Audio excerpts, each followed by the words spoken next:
no good. Started making trouble in my neighborhood. I got in one little fight and my mom got scared and said, "You're moving when your auntie and uncle went that way." I begged and pleaded with her day after day, but she packed my suitcase and sent me on my way. She gave me a kiss and then she gave me my ticket. I put my Walkman on and said I might as well kick it. First class, yo, this is bad. Drinking orange juice out of a champagne glass. Is this what the people of Bel Air living like? This might be alright. We're finally here, performing for you. If you know the words, you can join in too. Put your hands together if you wanna clap as we take you through this monkey rap. DJ Monkey, he's the leader of the bunch. You know him well. He's finally back to kick some tail. His coconut gun can fire its earth. If he shoots it's streaming. it's gonna hurt. He's bigger, faster, and stronger too. He's the first member of the DK crew.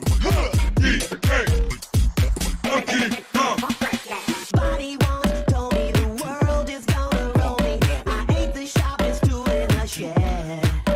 She was looking kind of dumb with her finger and her thumb in the shape of an L on her forehead. Well, the years start coming and they don't stop coming. Fed to the rules and I hit the ground running. Getting on my hands to the left and right. Your brain gets smart but your head gets dumb. So much to do, what's wrong with taking the back straight top? You'll never know if you don't go. You'll never shine if you don't go. I'm a sick fuck, I like a quick fuck. I'm a sick fuck, I like a quick fuck. I'm a sick fuck, I like a quick fuck. I'm a sick fuck, I like a quick fuck. I'm a sick fuck, I like a quick fuck. I like my dick suck. I buy you a sick truck. I buy you some new ticks. I get you that nip tuck. How you start a family, the condom slipped up. I'm a sick fuck, I'm inappropriate. I like hearing stories, I like that hoe shit. I wanna hear more shit, I like the whole shit. Send me some more shit, you trippin' hoe, bitch. You're such a fucking hoe.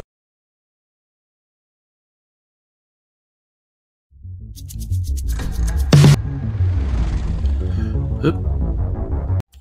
Actually went a little too far there. Welcome to another. No, not yet. Wonderful. Not yet. Not yet. No boomer moments, damn it.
Welcome to another installment in Recording in Progress, where we take a moment to slow everything down, slow it all down, so we can get some progress in and record that so we can all progress. I'm Larry, and I'm here with Mr. Jim DeJesus. Is this on? Is this on? Is this on this time? Am I doing it? Am I doing it? I think it's working. I see the levels this time. I hear you. Oh, that was fun. A lot of great jokes were missed out on that episode. I had a lot of them. Anyways, hi and hi, and yeah, there was a lot of hard art dialogue that was going in. So with that in mind, we're gonna open up with some classic, a staple of the show, starting the show with rape, or in this case, a fake rape controversy. So there's a new anime out that everybody on the internet is saying it's going to be the new hot anime of the new anime season called The Rising of the Shield Hero. It's what's called an isekai genre, and for Jim, who's not into anime, that just means normal people go into another world, which is usually a video game. So in this world, there are the 4 cardinal heroes: Sword Hero, the Bow Hero, the Spear Hero, and the Shield Hero. Who's the only one who's not a gamer? He's into light novels. And because he's into light novels and not a gamer, everybody in the world thinks he's a horrible person and a dork and doesn't want to help him, except for one woman who, in seeing that he gets a whole bunch more money because he's all by himself. Well, they're not wrong. Yeah. So this woman, now Fumi, because she saw that he was a sucker and was getting a lot of extra money to help, he said, "Oh no, he totally tried to rape me, and that's why he's accusing me of stealing all his money and stealing all his cool armor and weapons." Well, of course, the people on the internet are being entirely reasonable about that. No, they're not. No, they're not. No. Because, of course, fake rape accusations don't exist. And that's only something that evil misogynist shitlords believe in. And after being falsely accused of rape, our hero, the titular Shield Hero, starts hiring criminals and miscreants to work for him. And he buys slaves. Slave humans who are magically forced to do what he wants because they'll never betray him. And since this is the catchy new anime of the season, and some of my friends who are hardcore anime fans weren't talking about it, I said, well, maybe my friends just aren't on this train yet, so I was going to see what that's all about. But yeah, no, it's not really that interesting. I may watch it for another 2 episodes to get a feel and see if it's going to go somewhere. But no, I don't think it's opening with rape to try to be edgy. I just don't think it has a really good idea of what it's doing. So someone commented, I think it was one of our first episodes that we started doing on YouTube streaming. They were like, I hate when people say like it's rape or out of context. He's like, no, what it's trying to do is just trying to paint the bad guy as the bad guy, and that's why they're raping. And I was like, but that is context. The popular term is called kicking the dog, which just a moment. Let me get you the TV trope page. Kick a cat today. No, kick the dog. Right, I know. Kick a cat today is a line from a classic Resident song. Yeah. Fish are dumb, pluck an eye from one.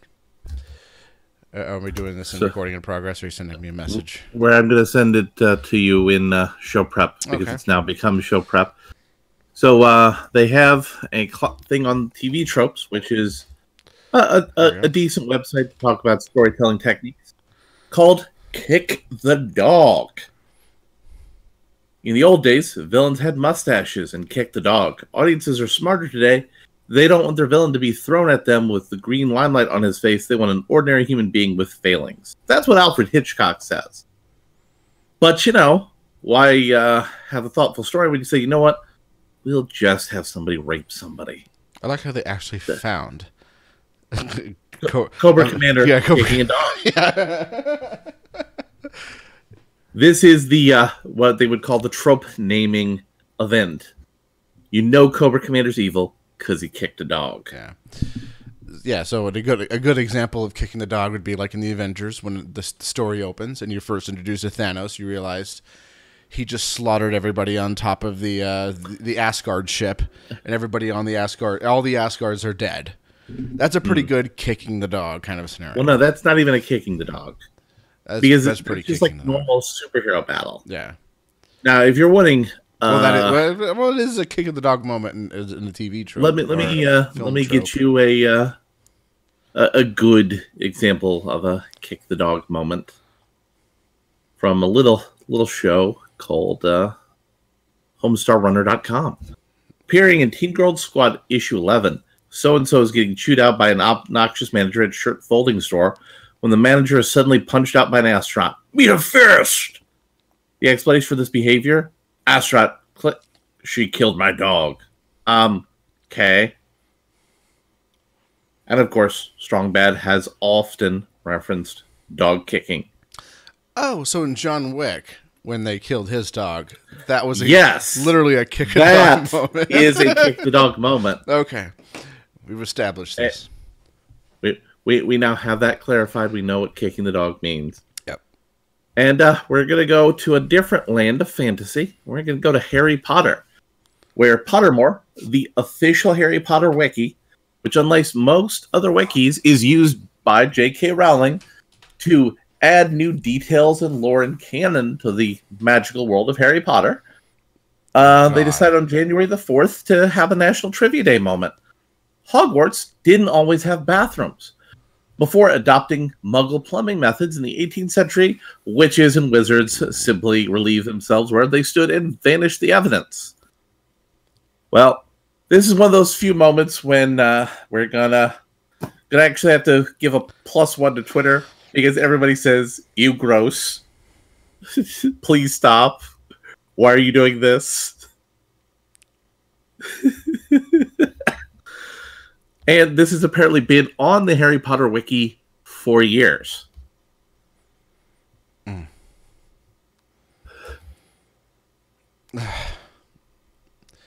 So let me ask you a question, Jim. I never got into Harry Potter. If that was the question, I've never seen the movies either. But let's educate the people who are going to be listening to us. You know when the first flush toilet was introduced in the United Kingdom? In the United Kingdom? Oh. Where Harry Potter's from, yes. Harry Potter takes place when exactly? Because I know that it took... 1990s. So Harry Potter takes place in 1990. Correct. Long before that. That's probably 1850. Wrong. Oh. Even longer before that. Wow. 1900? The first known example of the flush toilet in the United Kingdom was in 1596 by Sir John Harington, an English courtier and godson of Queen Elizabeth I, to which John was first known name. Now, John you know how Clapper? long? Yes. So, do you know when the first known example of a special location to poop is? In the United Kingdom? No, anywhere in the world. I don't know. Surprise me. In the 3rd millennium BC, toilets and sewers were invented throughout the world. So let me ask you a question then, a ponderance, if you will. So we had working toilets for thousands of years. We had working sewage for thousands of years. We had flushable toilets for hundreds of years, and then Harry Potter takes place in the 90s, and they're pooping in buckets and waving. Well, no, they're pooping and peeing on themselves in the 1900s in the Harry Potter universe. It's like the late 19th, early 20th century when the Harry Potter universe introduces toilets to wizards. So why, for thousands of years, are the wondrous wizard people of Harry Potter pooping and peeing on themselves? Because magic? This is why a lot of people are thinking J.K. Rowling's kind of lost her touch because it's not a good idea. It's not a good idea. You know, it's kind of like what's been... It's not a good look. This is not a It's not a good good look. look. So, you know how the Oscars had that whole problem when people on the internet were jerks to Kevin Hart, especially on Twitter, and they said, "You said something that could be vaguely interpreted as being negative towards homosexuals. We don't want you to host the Oscars." Mm-hmm. Well, you know what Hollywood's current idea is to be the new hosts of their infomercial? Well, clearly some sort of a superhero that could that wouldn't They do anything. they are asking for a superhero to save them. Oh, An Avengers All-Star Oscar reunion wouldn't be unprecedented. Following the success of 2012's Avengers, 2013's telecast, Robert Downey Jr., Chris Evans, Mark Ruffalo, Jeremy Renner, and Samuel L. Jackson together on stage, but since then the Avengers ranks has also risen, blah, blah, blah, blah, blah. So the Academy wants to get all the Avengers people on stage for the Oscars and to be the hosts collectively. Their other idea is to not have a host at all. But the worst Oscar rating in recent memory also came when that happened, including having a sing-along with Snow White and Rob Lowe. so there was an example of the Oscars not having a host one year. Yes, but it was generally considered a terrible idea. Do you remember when this was? 1989. Oh, so this is not like a new thing. You know, they've had a host for quite some time. Okay, so they're gonna go back to the well of what didn't work. Yeah, we'll try this again.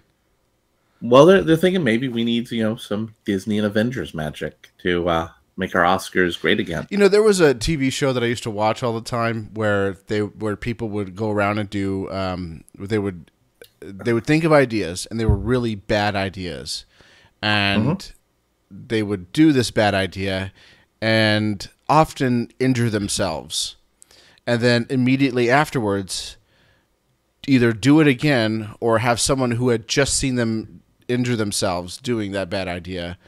So is it do Jackass? again. Is that the show you're talking about? This is the Oscars. Is the Oscars going to take cues from Jackass? That's a Yeah. Yeah, that's So why not that's have what the, it's supposed to look like. why not dig out all the old Jackass crew, the ones that are still alive, and Actually, I don't think any of them except for one of the guy's dads is dead. no. There was an uncle. Don Vito is dead, and oh boy, Ryan Dunn is dead. Okay. Yeah, Ryan Dunn died in a car accident in 2014, 2013, 12, somewhere in there. Yeah. And after that, Bam Margera got fat. Wait, what other movie could we bring people together to make something interesting? How about a Pulp Fiction reunion? I think most of those That's though. that's the idea. That's the idea. Let's get our Oscar hosts. Let's get people from when movies were good and people actually liked movies to host, to give you the illusion and impression that movies aren't terrible right now. That's an idea. We should pitch that. Yeah, like I like how back in the day, movies made people feel good. They wanted to get out and go see them, and they were willing to pay to sit in a theater and just have a good time. And they didn't have cell phones, but I'm sure if they did, they didn't fucking play on them, and they would actually enjoy the movie in peace and quiet and not talk. Yeah. Now the key slogan when people talk about movies is "movies make me want to be dead." Yeah. Yeah. Which, by the way, the last 3 movies that I've saw in theaters haven't been Made you very want to be good. dead? We had, didn't see any movies this week. I've been busy with work stuff, real other work stuff. But yeah, I seen Vice. Walked out of that one. More Lynchins. It wasn't bad enough to walk out of, but it was pretty bad.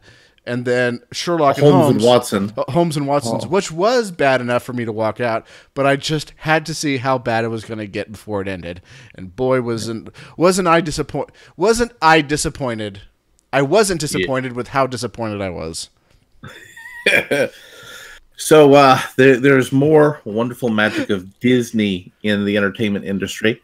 Scott Mendelson, who is a friend of mine on Facebook, and Scott's actually fairly nice. We're going to be talking about Scott again later in the broadcast.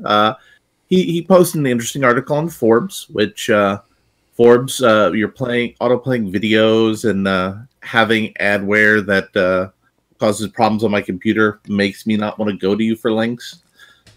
So he's out. Paramount has canceled Star Trek 4, and Disney Star Wars is to blame. That's a bummer. This is, of course, hyperbole. And I like Scott. He's a nice guy. He's actually willing to talk to me about his stuff periodically on Facebook, but I think that's a tad bit of a hyperbole. So, to the surprise of absolutely no one paying attention, Paramount/Viacom has discreetly pulled the plug on the 4th chapter in the rebooted Star Trek movie franchise. And this tidbit was buried in a Deadline article about the new Game of Thrones prequel spinoff, as the pilot episode is to be helmed by S.J. Clarkson. Clarkson was set to direct the sequel to Star Trek Beyond, and her attachment to the HBO prequel series is tied to Paramount pulling the plug on the sci-fi sequel. So barring a reemergence or a change of heart, Bad Robot's rebooted Star Trek franchise is no more, which isn't entirely true. And truth be told, 'twas Star Wars that killed Star Trek. No, it's not. So Chris Pine started these movies as a up-and-coming movie star. He's done 3 of them now, and he's a pretty big deal in the industry. So he's wanting to get paid a lot of money. Problem is, these Star Trek movies haven't really been making a lot of money because they've been alienating Star Trek fans. Also, they've not been making a lot of money, and the Chinese financiers who've been giving Paramount the money to make movies have been saying, we're going to give you less of that. Also, they decided that this movie had to have Chris Hemsworth in it, but Chris Hemsworth said, bro, have you seen Thor Ragnarok? Have you seen Avengers 3? I'm freaking huge.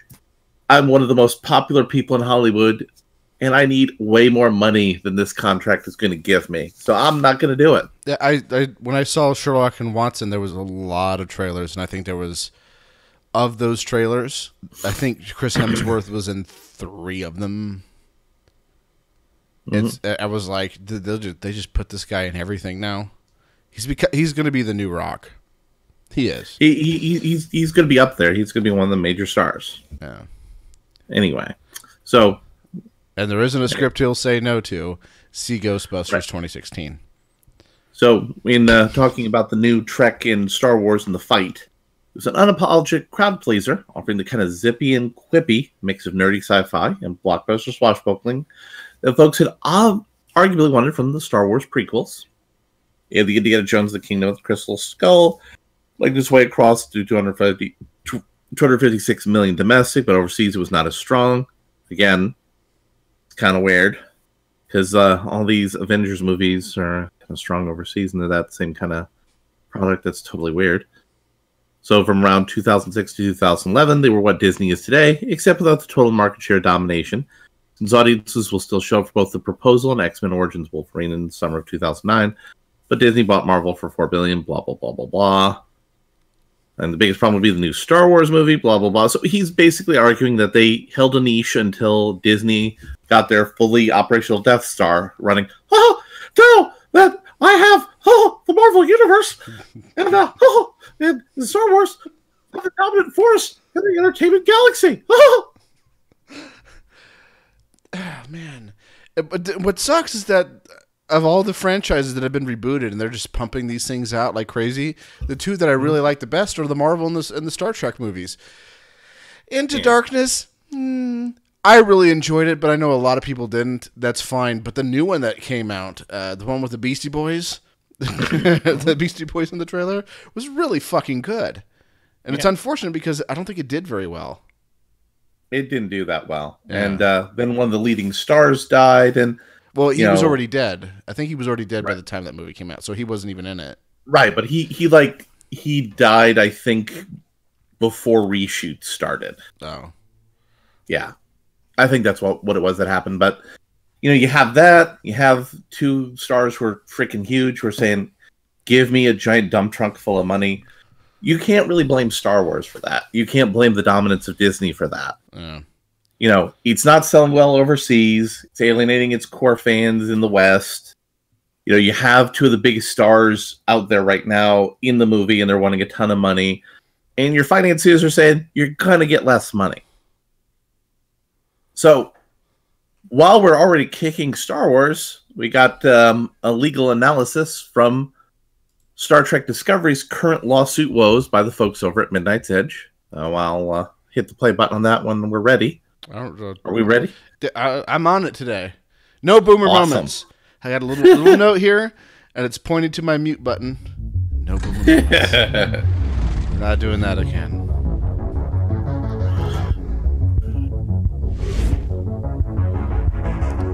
Their intro music definitely. We got an update from our friend my Anas spine. Abdeen over at his blog, Anastronaut, and he updates us on the status of the Star Trek Discovery lawsuit. He writes, Star Trek Discovery claims for a frivolous lawsuit has no steam. Yesterday, January 8th, the judge had a pre-trial hearing in her courtroom with all lawyers involved. The meeting resulted in very positive outcomes that help find the truth and serve justice. The defendants, he's referring to CBS, request to dismiss the case based on it being a frivolous claim was not entertained by the judge. The defendant's argument kept going around me trying to own copyrights to the real-life tardigrades. I never claimed that. The judge set the timeline for summary judgment motion, which means that the defendant's attempt to dismiss the case is limited to actual legal defects instead of generic claims. The judge also gave us discovery, which means that we can request and the defendants are compelled to provide information to support our case. The discovery order was only one-sided, which means that the defendants cannot request information from us.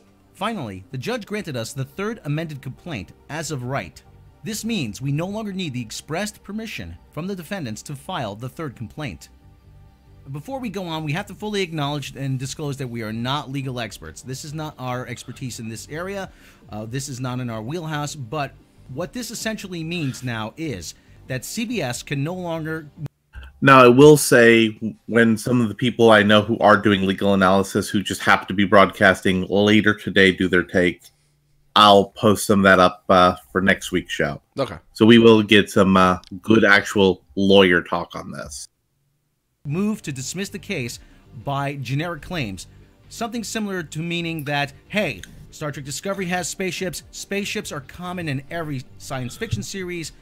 That is something that they cannot use as a basis for grounds for a dismissal. That is far too generic. That's what that means, generic claims. Like every Western has cowboys with cowboy hats and horses. Anas described this as scenes of fair in his last blog post. Also, the claim that the suit was frivolous was thrown out.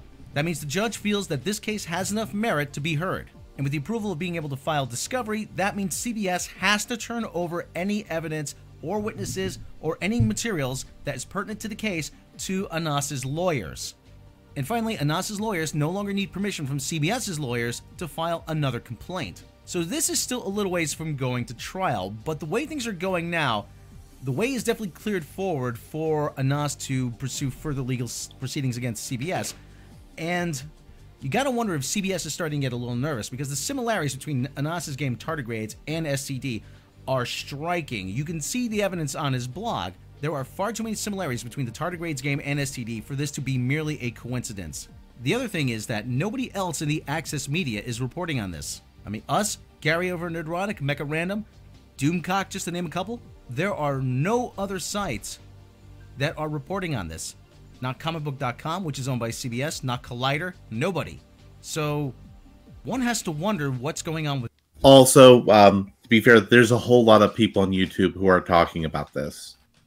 And we're hooked into the loop with those people, but yeah, there's a lot of traffic on YouTube commentators about this, and we're part of the influence loop on that one, so we're getting our feed with them. We'll keep you up to date as we get more details on this, but stay tuned. This is far from over. If you like this video, then please click the subscribe button. So, for those of you who aren't familiar with this. There's a guy who made a game on Steam. It was I don't remember if it was a free game or it was like a 99-cent game that had enough similar features to it in Star Trek Discovery that a judge considers it worthy of a lawsuit. Now, for example, if I were to make a superhero thing with a superhero with a cape, you can't sue because so many superheroes have capes. That's a common thing. So what their judge was saying is we can't rule this dismissal on anything being common because there are certain things that are too similar and too unusual and obscure for them to be just chance. And CBS right now is in the middle of talks with Viacom of doing a merger in the next 2 years. So we could see a settlement on this lawsuit come as a way to resolve it, and that settlement could end up canceling Star Trek Discovery in the back end because Star Trek Discovery is having trouble with an audience and having trouble getting a sufficient budget to run their season. They actually made a little spin-off series to try to sell it to get some budget for production.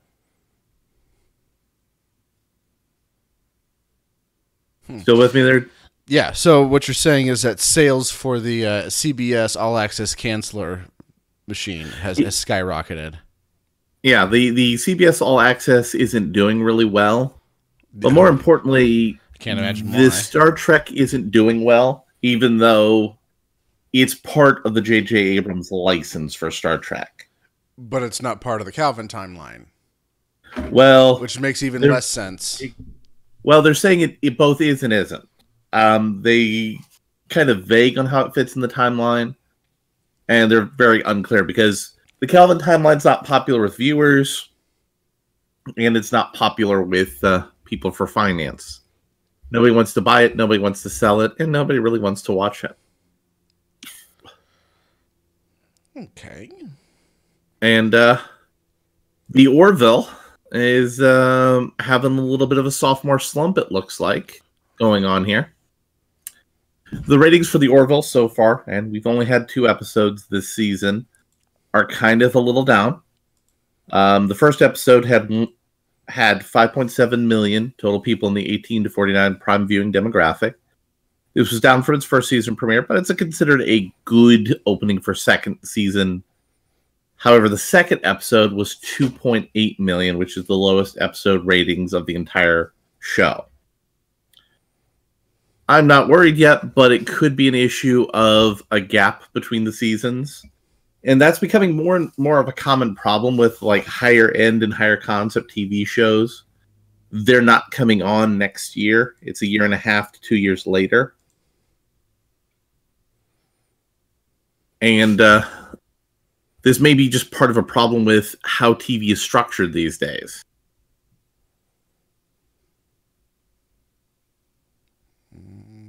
And there's some people who are worried because this is Fox that they're going to cancel the Orville, though they've had a pretty good relationship with Seth MacFarlane, so there's a possibility that the Orville's going to make it through this storm.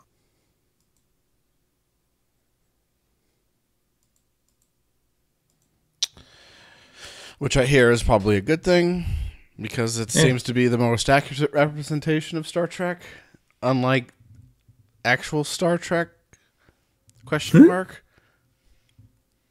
And we're starting to get some more news leaked out about the Captain Marvel movie. And we're going to talk about a little teaser, and then we're going to show a little bit of a trailer. But we're going to cut it at like maybe 2 minutes into the trailer, because I think 3 minutes is the magic mark. Okay, and I'm going to open my email, and I'll let you know if we get cut off. There may be a little hiccup, but we're first going to talk about some spoilers. So anybody who these are like spoilers are based on things that have been comments in an interview, so these aren't like for real movie spoilers yet. They're just weird rumors and talking points and alleged rumors. Alleged rumors. It's been my experience that alleged rumors often aren't. Welcome back to the channel, Mr. H here. Yes, the jacket is on, and I've got some news with respect to Captain Marvel for you all. We've seen the latest trailer. The trailer dropped. I wrongly said it was the final trailer. Apparently it's just trailer 3, and there'll be another one along with some football or something along those lines. But look, whatever. Got some massive, massive spoilers, not only for Captain Marvel, which I don't think this is going to come into play, but it's mainly for Avengers Endgame. So huge spoiler warning. Huge spoilers, you've been warned, look away, turn off the video if you don't want to know. So, what the spoilers are, well, Samuel L. Jackson was speaking with Entertainment Tonight, talking about the upcoming movie, but then also speaking very specifically, and he dropped these hints anyway, about Avengers Endgame. So the quote reads as follows: "She's pretty much the strongest character in terms of someone with powers are capable to do things in the Marvel Universe. So for Carol Danvers to be that person, and for Brie to become that person, it's gonna be a dynamite thing. I mean, the Avengers are up against some really, really tough odds right now. We saw throughout Infinity War, so now we know that we need something that's as powerful as Thanos. And at some point, we'll find out how powerful she is and all the things that she's capable of. She's one of the few people in the Marvel Universe that can time travel, so they are retconning things, and they're making Carol Danvers out to be as strong as Thanos, which isn't really going to help a lot of the atmosphere around the movie if that's true. It's like, we're going to make the girl that nobody likes because she's kind of got an attitude and is a little bit weird and wooden. We're going to give her the strongest character, and she's going to win. Yay! I don't think that's a good direction for the character and for the series if that's where Marvel's taking things. I trust the Marvel process, but I'm not particularly keen on where that's at. Okay. What are your thoughts? and that's where it ends. I'm pressing X to doubt on any spoilers, because every spoiler that we've learned so far about any of these movies, especially ones that come out of Disney, I'm starting to think that they record like a bunch of different scenarios. Like they record a whole bunch of extra footage and a whole bunch of extra storylines. And they have strategic double leaks. Yeah. Trying to play mind games with people. It's entirely possible. And I know they also do this in their trailers. There's been lots of things that have been in trailers to these movies that everybody's like, ooh, ooh, especially with The Last Jedi. There was a lot of things in The Last Jedi that was hinting like, Luke's going to be a great knight. Luke's going to be a great knight. Luke's going to be a great knight. None of that was true. Psych. Your mama rides a bike. It's just, so I'm pressing X to doubt on all of these spoilers. But I do like listening to them because it's kind of interesting to kind of hear people's speculations. That's in terms of in that kind of perspective. I think it's interesting. It gives you stuff to think about before the movie, and then things to think about during the movie, and then things to have an interesting opinion after you get out the movie. That's why I like it. And Shiny wants you to spoil her, or maybe she's asking me. Oh yeah, that's right. She's my girlfriend. Hi, girlfriend. How was your fiance? Carry on. We're going to web now. So we're gonna now go into some of the actual trailer. Now, we did discover yesterday, which was good. If weird strikes and nonsense happen, then the thing will resume. But we're gonna only play a snippet of the Captain Marvel trailer. Okay. We're gonna go into that right now. Grunge is a good look for you. Did you have a rough day, Agent Fury? I'm gonna need clarification on this space invasion. Skrulls are infiltrating your planet. They're shapeshifters. Okay. Oh, that makes sense now. That's a photon blast. And? A Skrull cannot do that. I'm just supposed to take your word for that. We are Kree. Strong, united. You have to let go of the past. I don't remember my past. Control it. I have this power, but I don't know where it came from. I've never seen anything like her. You think you can find others? She's just the beginning. You've come a long way, but you're not as strong as you think.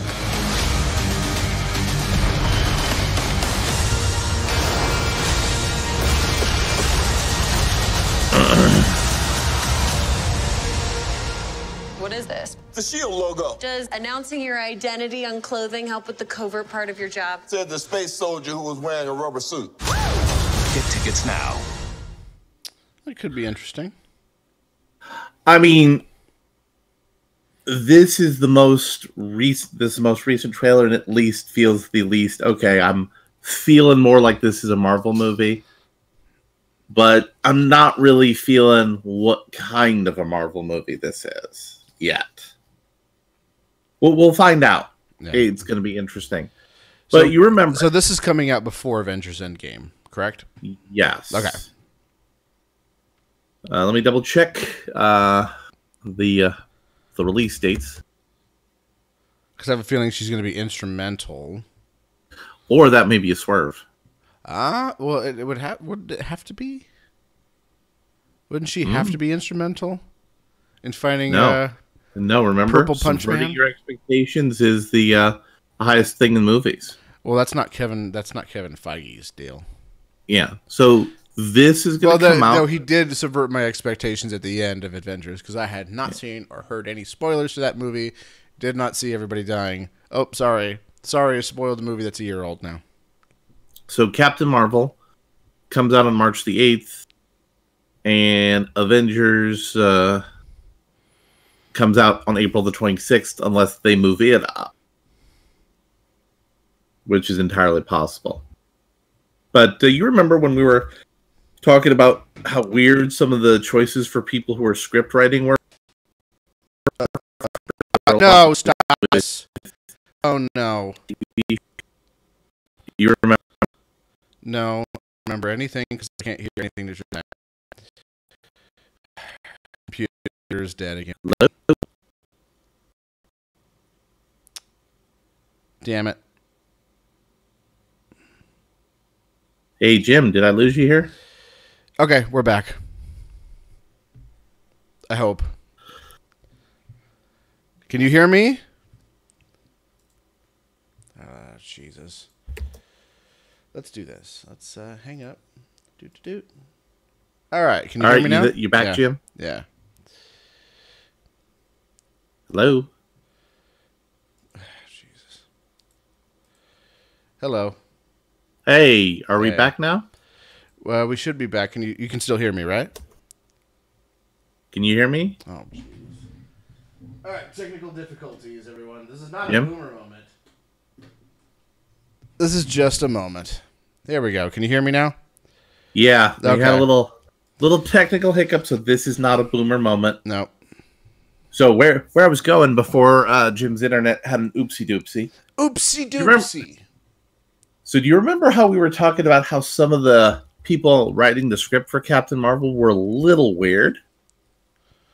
Mm-hmm. Well, it turns out there may be some sort of method behind the madness. As you know, Disney's coming out with a little thing called the Disney Plus streaming service because Disney doesn't want to share its money with anybody. And they're coming up with some TV shows. And one of them is going to be Vision and the Scarlet Witch. I'm not sure how you can make a Vision and Scarlet Witch movie work within the modern Marvel movie context, but there we go. This is Yeah. Oh boy. What link am I doing? Because I'm gonna do That's something the Hollywood Reporter. Okay.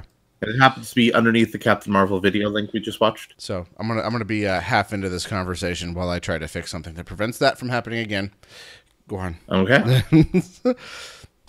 So Jack Schaefer has been announced as the showrunner for the Vision and Scarlet Witch movie. And her writing credits so far are she wrote a movie that's not in production yet. She wrote a short for Olaf's Frozen Adventure. She wrote another short, and which she also directed, and she wrote another short that she also directed. I'll just work on this later. Okay. So now she's going to be the lead writer and showrunner for Vision and the Scarlet Witch. Is it going to use the same characters and everything? It's not going to be kind of a Daredevil where it's we're not really technically in the Marvel universe, but we are, but we're not. We're not. Well, this is made by Disney, so it totally is. Okay. Well, Daredevil and Punisher aren't? Luke Cage and all those? That was a little bit more vague, but that's because they had a breaking up with Netflix term of service in their contract. Is that why they're going to start their own streaming service now?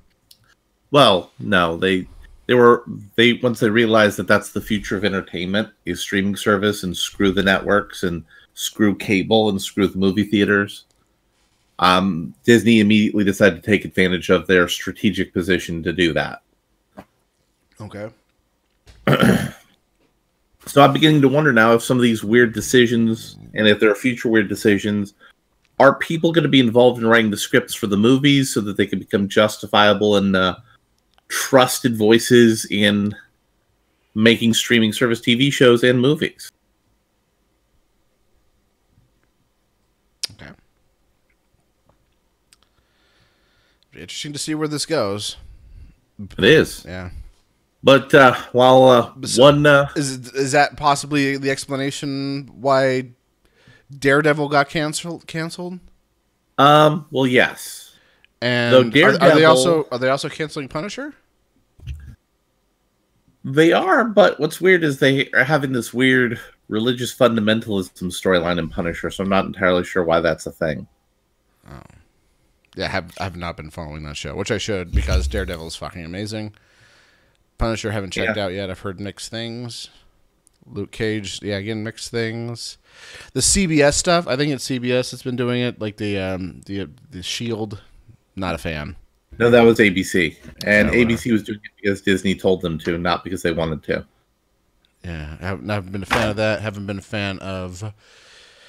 Oh, what's the other one? Jessica whatever. Jessica Jones. Yeah, not a fan.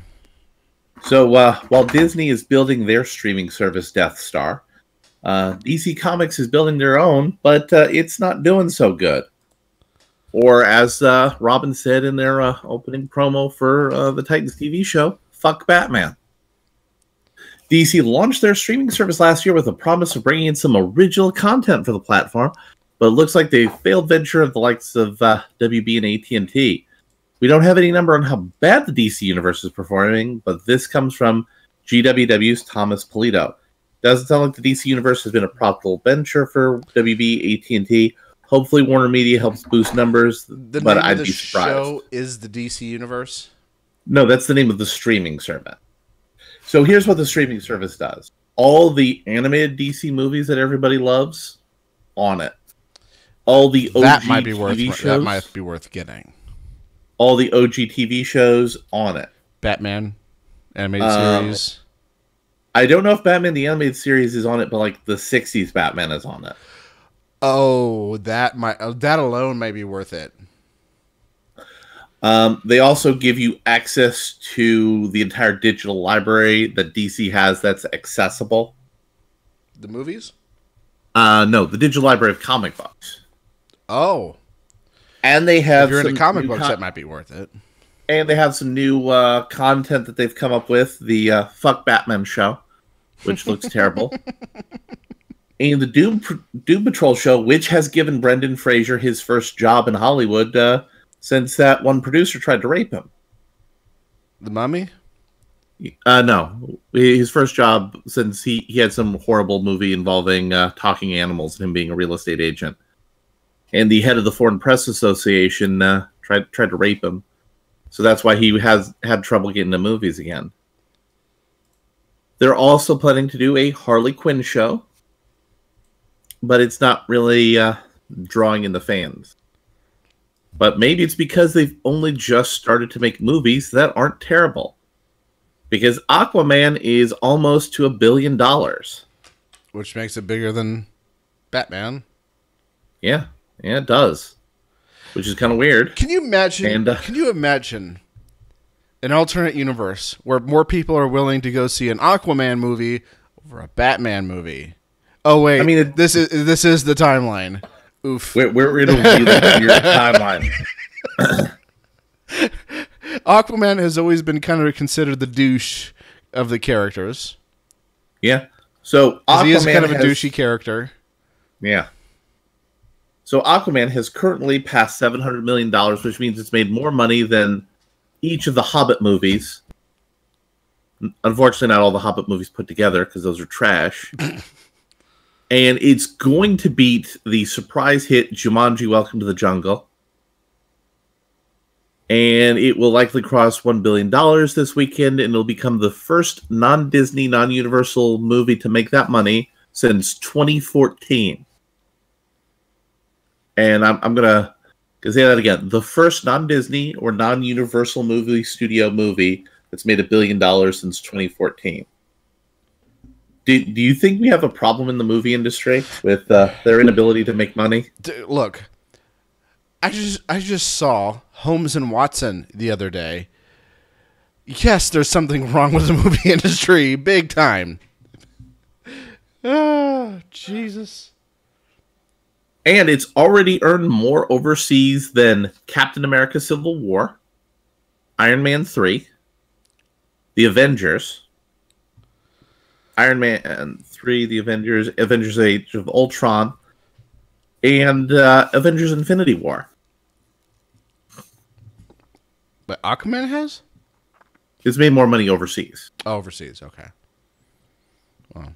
And Black Panther currently is a little bit above Aquaman, but if at the way it's pacing, it's going to become the most popular superhero movie of all time. And what's popular about it? It's about a bro from Hawaii, Samoa sort of place who's into drinking, partying, loves his dad, has a hot redhead girlfriend, and saves the world, but he's not really serious about it. I mean, I kind of like that through line of what's making Aquaman so successful.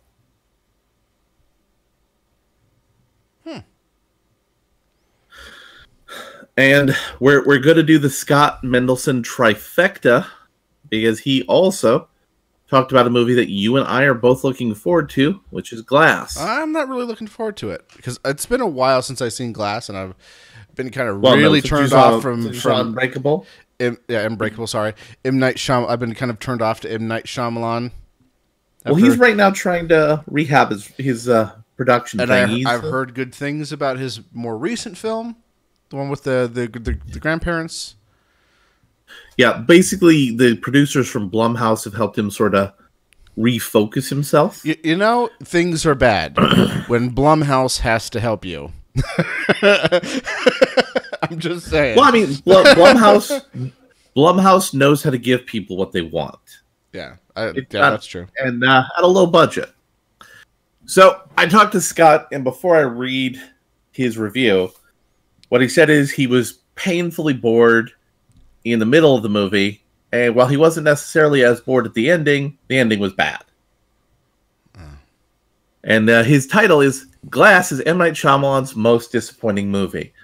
My immediate question to him upon seeing that title was, well, what about The Happening? What about The Village? What about The Lady in the Water? What about The Last Airbender? Well, hold on. To be fair, The Happening was a fantastic film. I highly recommend everybody go see it. Yeah, it's so bad, it crosses into so bad it's good. It's not even just crosses into it. It, like, revels in it, and it gives The Room a run for its money. I'm sorry. That is, by far, my favorite so bad it's good movie. It's better than any Neil Breen film. Because Neil Breen's one of those things you got to kind of watch with friends over a couple of beers and just have a just dialogue with other people about why is this movie so bad? Why the hell did he do that? Whereas, you know, The Room you could watch alone and just laugh your ass off about how bad it is. Yeah. The Room is The Happening, is an experience. Whereas The Room is kind of, well, The Room is an experience, but like, I don't know, it's otherworldly about how bad it is. And you're just sitting there wondering, like, one, why did M. Night Shyamalan make this masterpiece of shit? And why is it so good? But Jim and I bond over this movie on such a level, like, let's say I was flying out to Vegas to do some job interviews, which I'm not doing yet, and I was going to hang out with Jim at his house. We would watch The Happening, and we would eat pizza and drink beer. Yes. Well, that would be a good time. I've kind of moved on to scotch or whiskeys rather. I'm okay with that too. Yeah, that's fine.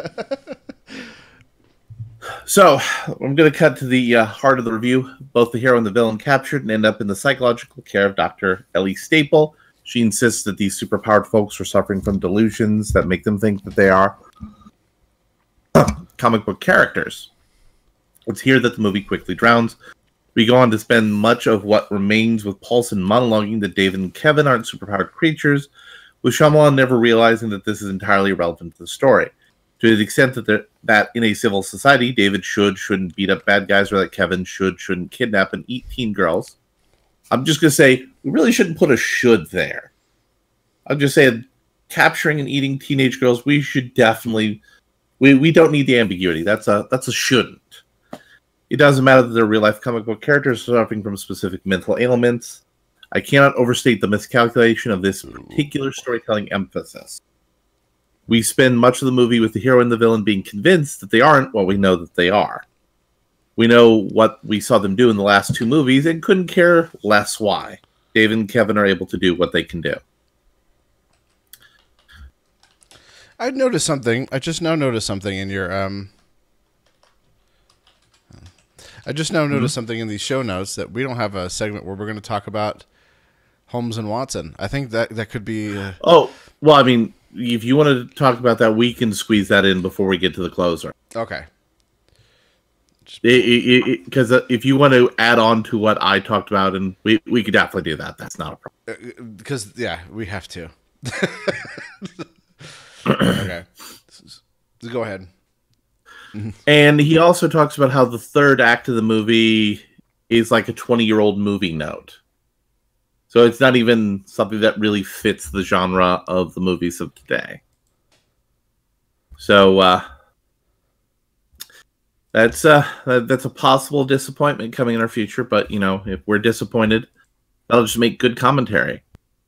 And we can go deeper into it, and we can start to break that down with, what? No, I wouldn't. What? No. But the another movie that I was looking forward Cheese to that and crackers. Yeah. Another movie that I was looking forward to until I read this recent headline from comicbookmovie.com. And again, this is clearly a garbage tier website, but it's reporting this, so we're going to talk about it. Oh boy! Joker will reportedly be a tragic story, which is a comment on America's current political climate. According to a new report, Joker is shaping up to be a very different movie to what most of us expected, and is even going to be compared to V for Vendetta when it comes to political undercurrent. No, no! Don't stop with the notifications. We've seen an awful lot from the Joker in recent months, thanks to set photos and official release character portraits from director Todd Phillips. However, a new report claims that much of what we've seen online will play out on screen very differently to what most of us probably expect. I feel like my expectations are going to be subverted. But since I've been warned about that, can they be subverted? That's an important thing to ponder. It's said that from a tonal standpoint, the Joker feels unlike any other comic movie before it, and words have been thrown around like heartbreaking, pitiful, and a tragedy. When it comes to describing what's shaping up to be a downbeat character study for Joaquin Phoenix's Clown Prince of Crime in this standalone origin story. So, the guy who's LOL so random, I'm going to murder and torture people, we want to have a heartbreaking, pitiful tragedy, so we empathize with his character. Is that what we want from our Joker movie? No. Well, I guess you have if you're gonna have an anti-hero, I guess you gotta have to have that element. But the Joker is not supposed to be a really also the Joker's not an anti-hero.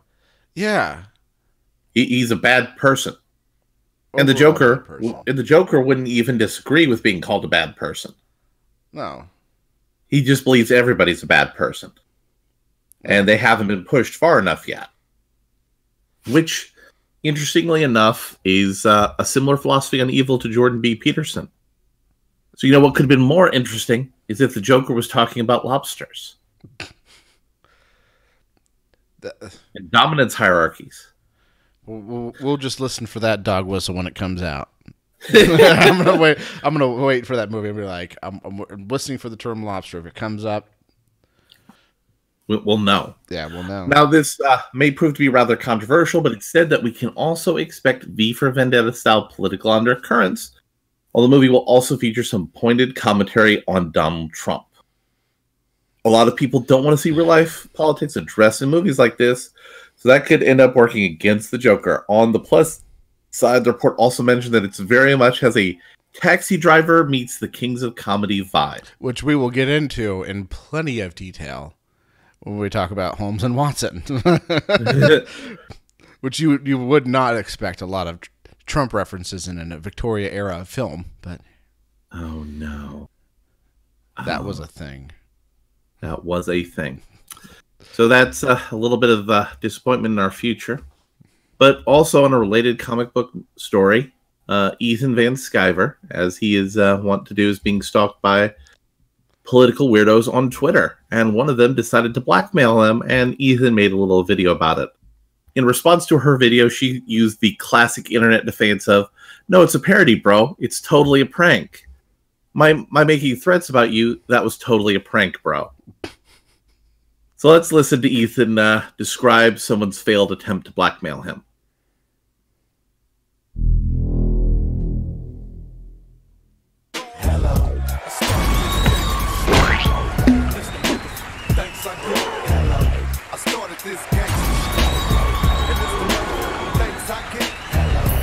Hey, if you're new here but enjoying the content, please take a minute to subscribe. Join us. Alright, so it's Comic Artist Pro Secrets. I am Ethan Van Sciver. The path of the righteous man is beset on all sides by various soy boys and blue-haired third-wave feminist land whales. I, being a righteous man myself, have run into a few. In fact, I undersell that point. I am constantly being threatened, insulted, demeaned, and defamed by weird, hyper-arrogant leftist paupers on the internet. Constantly. Why? I don't know. I am a human sunbeam. Third-wave feminists, in other words, women who literally despise men, are among these. Women who hate men don't like me. By the way, it's okay though. I really like Ethan's new little presentation with a semi-animated version of his logo. Mm-hmm. I think that's a good setup. Women who love men adore me, and that's all any man really needs. That's all I need. I'm not a male feminist hoping to be eaten last by the problem spectacle crocodile. I'm just a regular dude who reviews action figures in my basement art studio. That's all. A regular dude. I draw frogs. I draw frogs, sure, but I also draw SJWs and NPCs and angry feminist journalists like Honey draws maggots. Does Honey draw maggots? I don't know. I just didn't want to say like crap draws flies because that would make me crap in that analogy, and flies they're not disgusting enough. So I am Honey and they are maggots, and I draw maggots to me. Yeah, we're gonna go with Honey and maggots. We'll go with that. Today really reaching there. Though. This account, this forward thinker, this history right-sider has been pursuing gentlemen like geeks and gamers and myself. Evidently, she's a journalist, practicing journalism. She's here to expose toxic masculinity in all its various flavors. I am mango flavored, delicious. Her Twitter handle is This Girl Roars. I'm not sure which unfortunate garbage tier leftist news outlet runs her stories. Hell, I don't know anything about this individual. She seems like one of Bugs Bunny's. So it's important to determine what flavor of toxic masculinity are you. I think a mango's a bold choice. Yeah, that's an odd choice. I think I'm going to go with chili and tamarind. Ooh. A little spicy, a little sweet too. You know, just a little bit rough around the edges. I think I'll go with lychee fruit. Oh. It's like a Japanese, like little kind of fruity, nutty kind of thing. Okay. But you're not going full durian. Spider-Man that's a is good Wile E. Coyote, choice. Yeah. Super genius. This Girl Roars is Pete Puma, maybe Elmira Fudd. I'm not really sure, but she's hunting wabbits. She's hunting wabbits, and she found me. Why am I so blessed? Hey, her Twitter timeline consists of her accusations, insults, and tweets made during my live streams, which read like scribbled notes on her journalism pad. She watches all my live streams religiously. Well, everyone should. I invite her to. I have fun with her. These people are often just amusing. Others laugh too, which tends to lead to lectures about my dangerous effectiveness. Look at this. Laugh it up, creep. This is why people like Ethan, who spread casual misogyny are actually more dangerous than hypermisogynists. They have a wider reach, and the ideas are subliminally planted in the heads of young men. I love it. Button down, casual misogyny. It's like a woman hating polo, you know, instead of the little... Again, it's all about the grooming. It's weird how all these people we are very critical of on the YouTube and internet drama, they all seem to have a similar line of thinking. It's weird, don't you think? Mm-hmm. Alligator on the chest. It's a, I don't know, like a little cross out Ghostbusters cross out symbol that says with a whammon underneath. Is that what it is? Sounds comfortable for the springtime. Feminist investigative journalism also led her to the conclusion that I am secretly SJW Spider-Man, which would make me NPC Peter Parker, I guess. This is all ingenious. Looking good, this girl roars. This is some Alex Jones level sorting stuff out. Well done. By the way, this all led to a hit piece. I can't. All right, it goes like this. Look at this. I have watched YouTube channels go from obscurity to close to 100,000 subscribers. Not yet. Well, I mean, 91,000 is pretty close. Within months after making videos that targeted progressivism. Maybe anti-progressivism is popular. Two examples are Ethan Van Skylar. That's not really my name. My name is Ethan Van Skyver, but Comic Artist Pro Secrets, and Jeremy Griggs of Geeks and Gamers. Geeks and Gamers started in 2017 with around 6. Maybe they thought his name was Ethan Van Skyler, because Skyler really is an NPC name, isn't it? No, it is. No offense to any of the Skylers that may be listening, but yeah, I haven't met too many Skylers that were high caliber. Yeah, people. No. I may be wrong, but on also this, but what I like is how I'm making a hit piece about a person, but I'm not gonna take a moment to check, Wikipedia, make sure I have his name correct. Okay, it's fine. It's fine. So maybe they just know too many Skylers. Could be 1,000 subscribers, but after consistently attacking Kathleen Kennedy, along with the Star Wars characters played by Daisy Ridley Wright and Asian actress Kelly Marie Tran, the beautiful Rose Tico, who was hounded off Instagram by racists. There's no proof of that. He has risen to 100,000 subscribers. Congratulations, Jeremy. Both Ethan Van Skylar and Jeremy Griggs are fluent in terminology that originated from sluthate.com. I've never been there. I've never been to... So, Jim, are you website familiar with sluthate.com? I'm a no. Wait a minute. No, I go to slutlove.com, which I believe the technical term for that, the URL for that, is Pornhub. So, sluthate.com is it's a message board. It's using God, I forgot the name of this old message board software, but it's like using like a WordPress interface. How many people do you think are on? How many accounts, excuse me, do you think are on Slut Hate? Oh, billions and millions, because every man hates sluts. No. 9,818. 9,818. How popular is it exactly? I mean, because you could have a lot of say slut hate. Right now, there's 276 people on sluthate.com, and it has a bash the pickup artist scene, a rating thing for your picks, a terrible advice thing, banter, and an off topic. So I'm going to click on off topic. Hopefully it's not porn. Yeah, I'm not showing. I'm not going to screen capture this thing just to be sure. No. And I'm clicking on entertainment. So the current top topics are Bloodsport is the best movie ever by Ronald McDonald. I'm literally obsessed with Star Wars, and my personal favorite for entertainment, 25% off on Viagra, free pills, free shipping.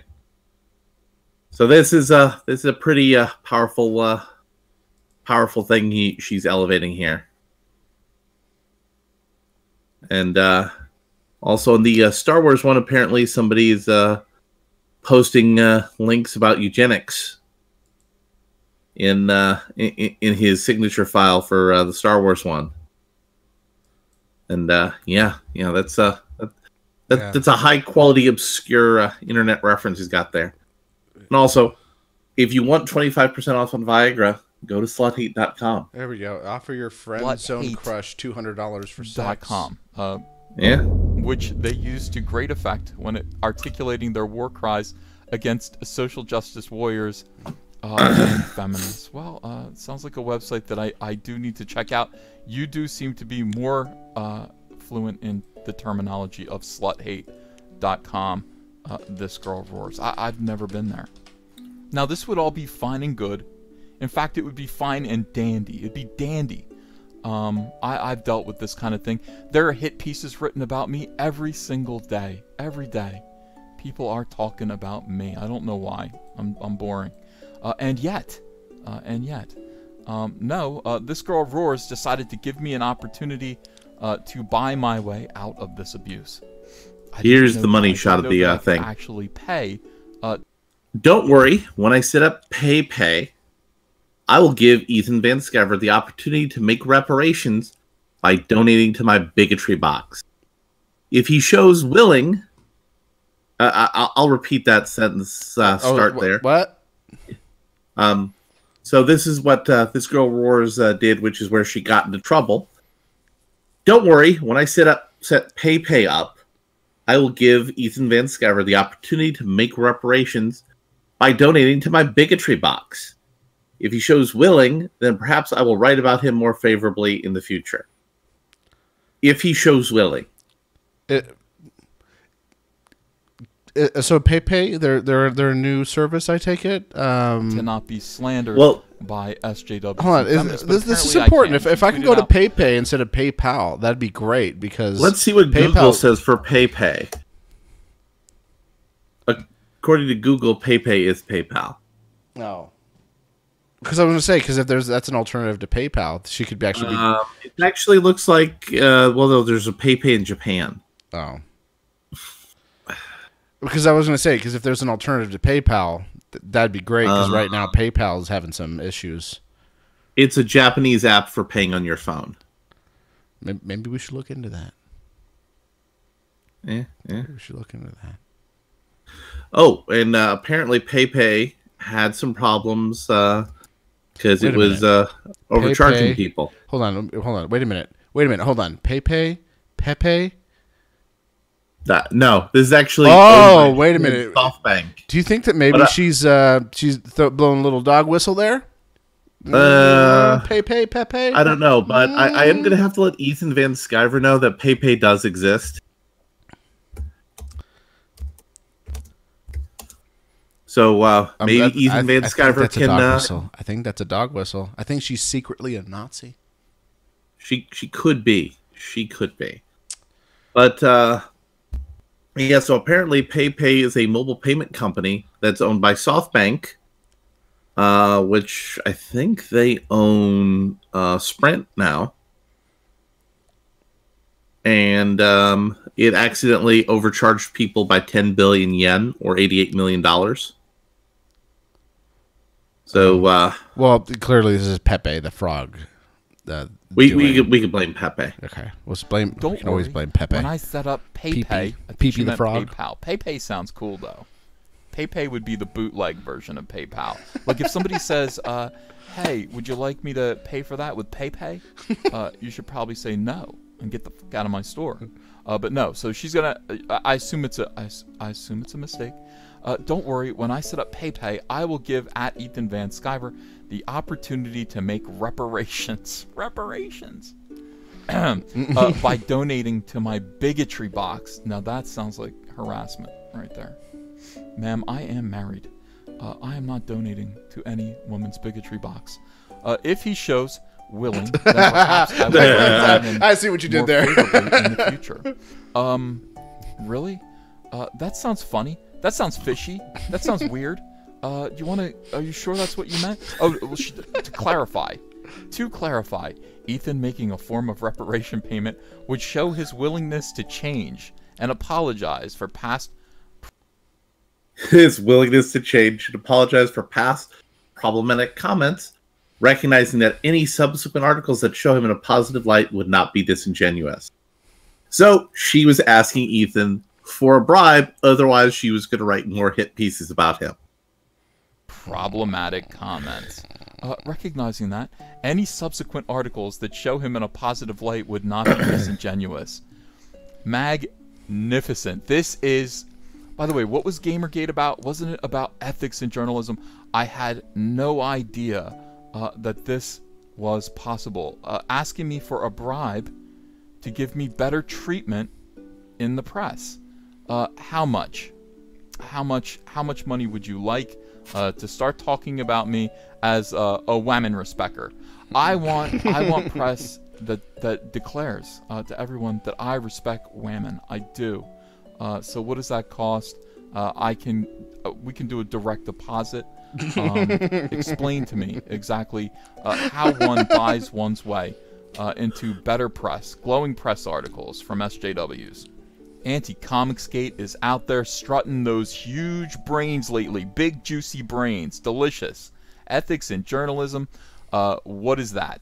Gamergate 2. Maybe Sargon of Akkad was right. It's time to bring back Gamergate. Gamergate the sequel.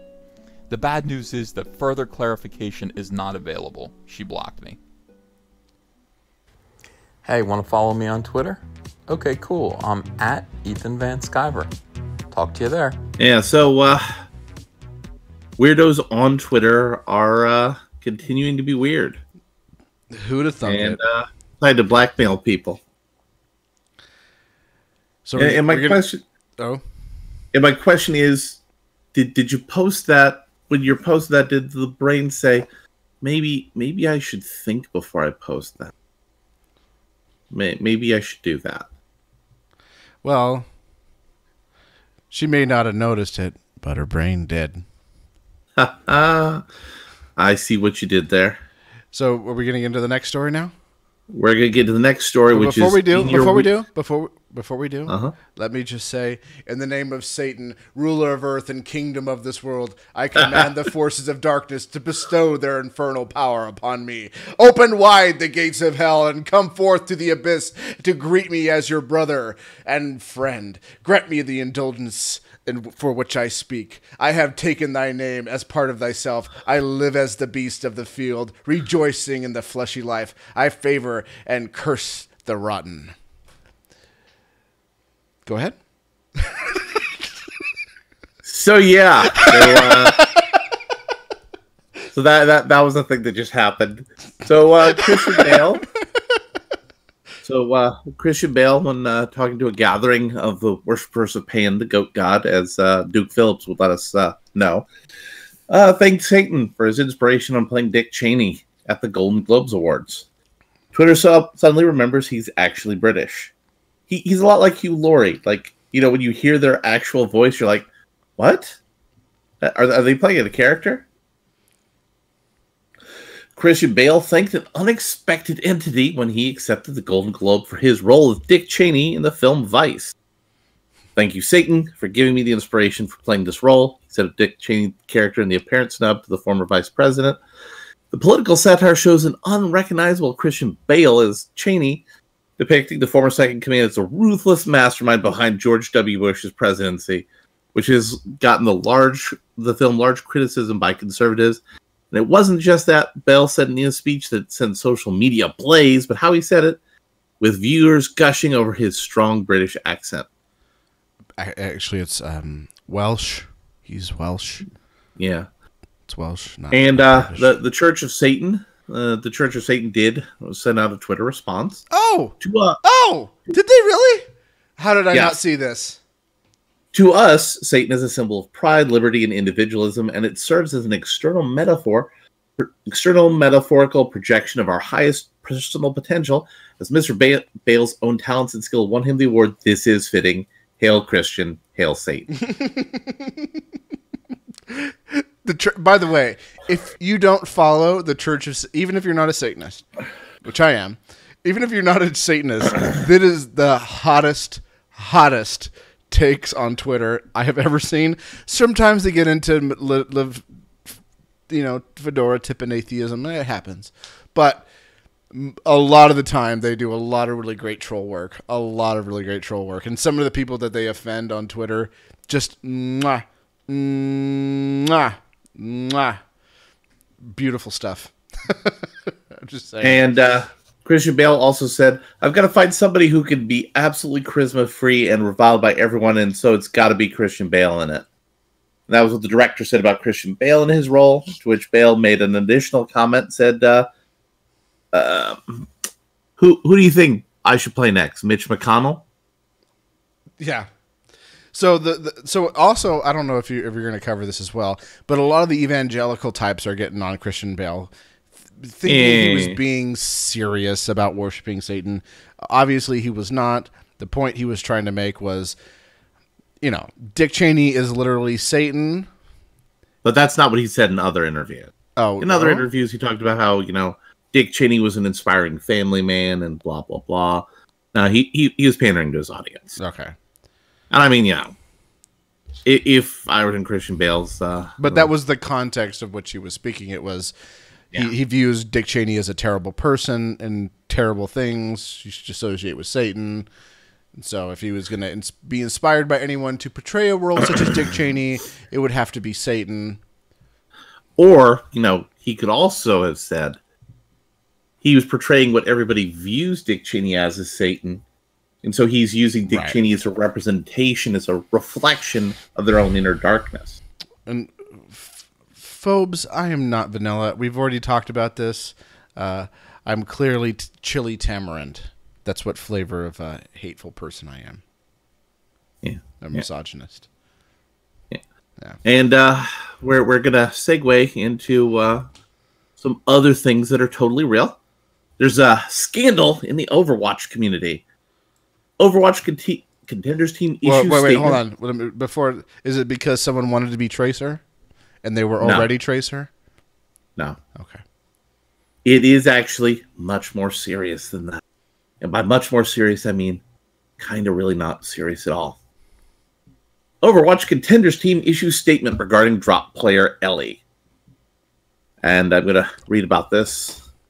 Overwatch contenders team Ellie has signed on to his second wind. Has released a statement on Twitter regarding the situation. When we originally onboarded Ellie, we had just recently lost a player for various reasons. We desperately needed to find a substitute. The statement begins. At the time, Second Wind had relied on the Overwatch leaderboards to field its players, and Ellie had achieved a rank 4 on the North American servers. Other members of Second Wind had also played with Ellie. With the roster's deadline looming, the team approached Ellie, who was fairly straightforward with them. Out of respect for Ellie's privacy, the team did not fully verify their identity, which is not a requirement. To compete in the Contenders League, we underestimated how important it would be. An example, as the first team to take on a female player for Contenders, they said. After signing Ellie, Second Wind then began work with Blizzard to verify their identity, also began prepping Ellie for interviews and public appearances, including a chance to play with the team in a public setting. This unfortunately fell through due to Ellie opting out for personal reasons. We didn't want to press them for, Second Wind said. As Ellie began receiving personal and doxing threats, the team asked Blizzard not to publish Ellie's name on the official Contenders website, which could have invited more threats and scrutiny. As a team, we admitted we handled this poorly. More could have been done to support our players, but when we found ourselves unprepared for the attention Ellie got upon their onboarding, we had the full faith in them. Due to our desperation to fill the roster, we were unfortunately overlooked crucial information that could have been paid more attention to. So, what is that crucial information? Is she really Billy Mitchell? I don't know. Eventually, Ellie removed herself from the team. According to Second Wind, yesterday Blizzard notified Second Wind that Ellie had not been deceiving the team, and that the high-ranked account had been used for purposes we do not support. Referencing the social experiment Punisher was allegedly conducting with the account, we apologize to the community as a whole for not handling this situation better when we should have, and we will aim to do better.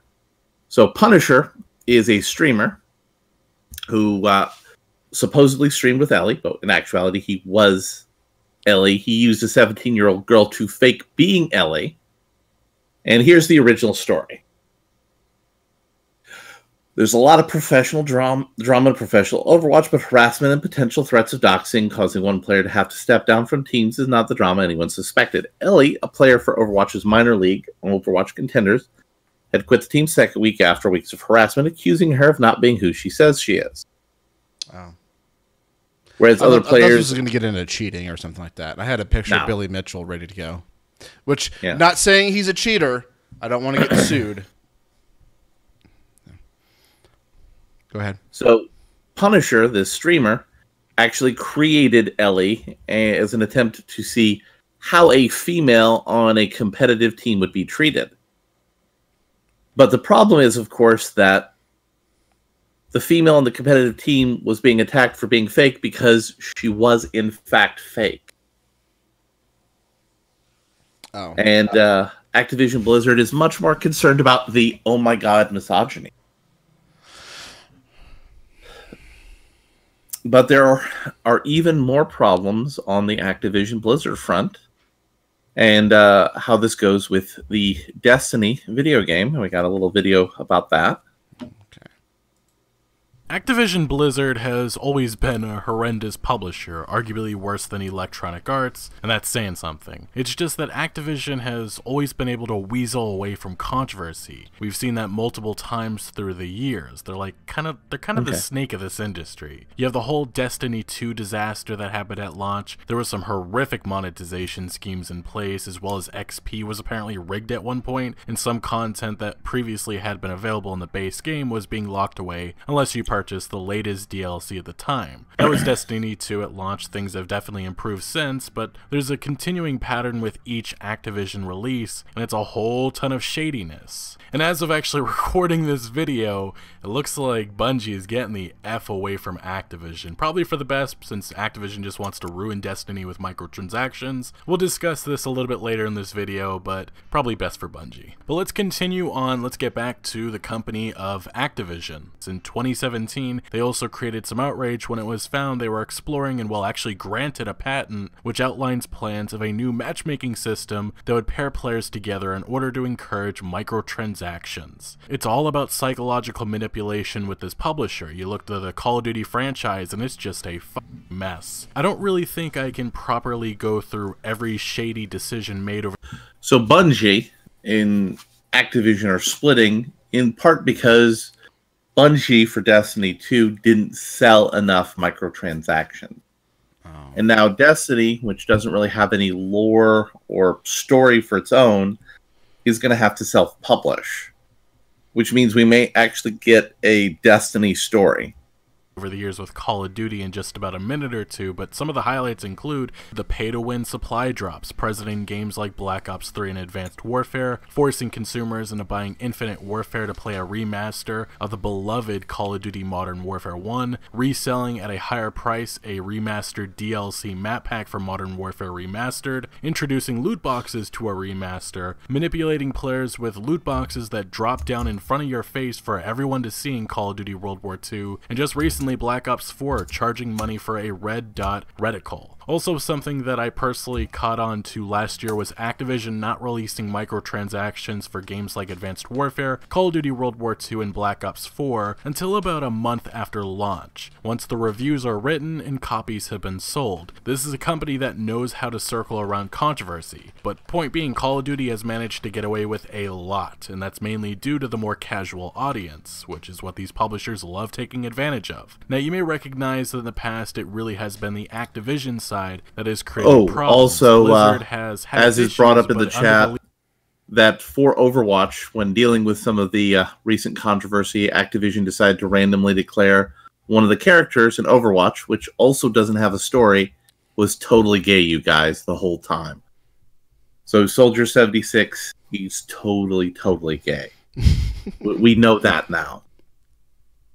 leadership of Mike Morhaime, who is one of the founders of Blizzard and served as president and CEO of the company from its birth in 1991 to late 2018, things have mostly been good until last year, in which we had the whole Diablo Immortal debacle. Blizzard thought announcing a cheap mobile cash grab at BlizzCon would go over well with their largely PC hardcore gaming audience. It really made no sense. The expectation... I mean, don't you guys have phones? I was just gonna say that. I mean, Jim and I both have phones.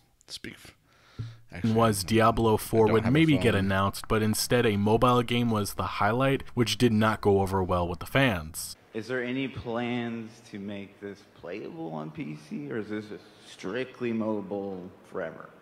Are there any? The current plan is to be on mobile. We don't have any plans at the moment to do PC. Do you guys not have phones? Yeah, you guys all have phones, right? Hey, just you was guys wondering, trolling? is this Here- an out of season the hero. April Fool's joke? No, it's. He wasn't the hero we it's a wanted, but he was the fully, hero we deserved. To make matters worse, on October 3rd, 2018, it was announced that Mike Morhaime would be stepping down, which was seen to the gaming world and much of Blizzard as a massive blow, because it appears Morhaime was really the reason why Activision's BS hadn't really affected Blizzard too much. Pretty much Morhaime was the one protecting the company from Activision's horrible influence. Also, for those who don't understand the Activision and Blizzard relationship, it's pretty much two publishers or branches under the larger parent company, which confusingly enough is called Activision Blizzard. Now, the larger parent company, Activision Blizzard, has subsidiaries or companies they own under them, which includes Major League Gaming, Blizzard Entertainment, Activision, and King. For a long time, Blizzard Entertainment pretty much has been able to do what it does best: take its time with making great games, but the issue is Activision Blizzard does not care about any of that. Specifically, the suit running the show, CEO Bobby Kotick, wants more games developed on cheaper budgets and higher profits. Remind you of a company? It seems that Blizzard co-founder Mike Morhaime was able to stop this influence for a long time, but with him no longer with the company, things are quickly changing. Even as outsiders, we're all starting to see an eruption of problems emerging from Blizzard Entertainment as of late. It really started to become apparent when it was recently announced they would be scaling back development on their least successful game, Heroes of the Storm. Although the real issue is how they went about announcing the decision. This is a game that had its own esports league, and Blizzard did not have the decency to let any of the pro players know ahead of time that all the practicing and hard work was going to be for nothing, because with scaling back development, they also put an end to the Heroes of the Storm Global Championship, the HGC Esports League. This would leave hundreds of pro players without jobs. Furthermore, right before Christmas, Kotaku's Jason Schreier, one of gaming's best reporters, published a bombshell report which again shows changes coming to Blizzard. As Schreier states, Blizzard has spent the year taking big measures to cut costs as it prepares for a lean 2019. Those measures, as conveyed by people who work or have worked for the iconic studio, include employee buyouts, in which workers are offered money to leave, a broadening of the finance department, and the limitation of budgets for any team at the company that is not directly making video games. Furthermore, in the report, it was also added that Blizzard was making it easier for employees to be eligible for the Career Crossroads program, which offers healthy severance packages to people who voluntarily take buyouts and choose to leave the company. As one former Blizzard employee told Kotaku, over the course of the last year, Blizzard has been trying very actively to find creative ways to cut costs that won't draw negative press attention. Another employee also described the current Blizzard situation as a lot of the decisions now are being driven by business folks, marketing and finance folks. There's a real struggle now between developers and the business people. Strategic decisions are being driven by the finance group. As Kotaku... So, I want to kind of focus on this for a moment. When I first moved to Florida, the Tampa Bay Buccaneers were a terrible team. They briefly were a good football team, but now they've gone back to being terrible. Their prior owner, his philosophy was, I'm going to spend the league minimum every year and make a profit, which you can do in professional football. But once the Buccaneers had a new ownership, the new owner spent money, went out to acquire talent, and they made a bigger profit. So big, they were actually able to leverage the Tampa Bay Buccaneers into buying Manchester United, which is arguably one of the most valuable sports franchises in the entire world. So, why do video game companies, movie studios, why do these people think that they can get a creative entertainment enterprise and run it on the cheap? I think they're just one of those people that just look at the numbers, crunch numbers, crunch numbers, crunch numbers. Yeah. But, you know, at the end of the day, it's as Doyle Brunson once said, well, we need to just gamble. Yeah. Sometimes, you just got to push the cards in on the 7-10 split. Actually, that's not the Doyle Brunson. The Doyle Brunson's a 7-2.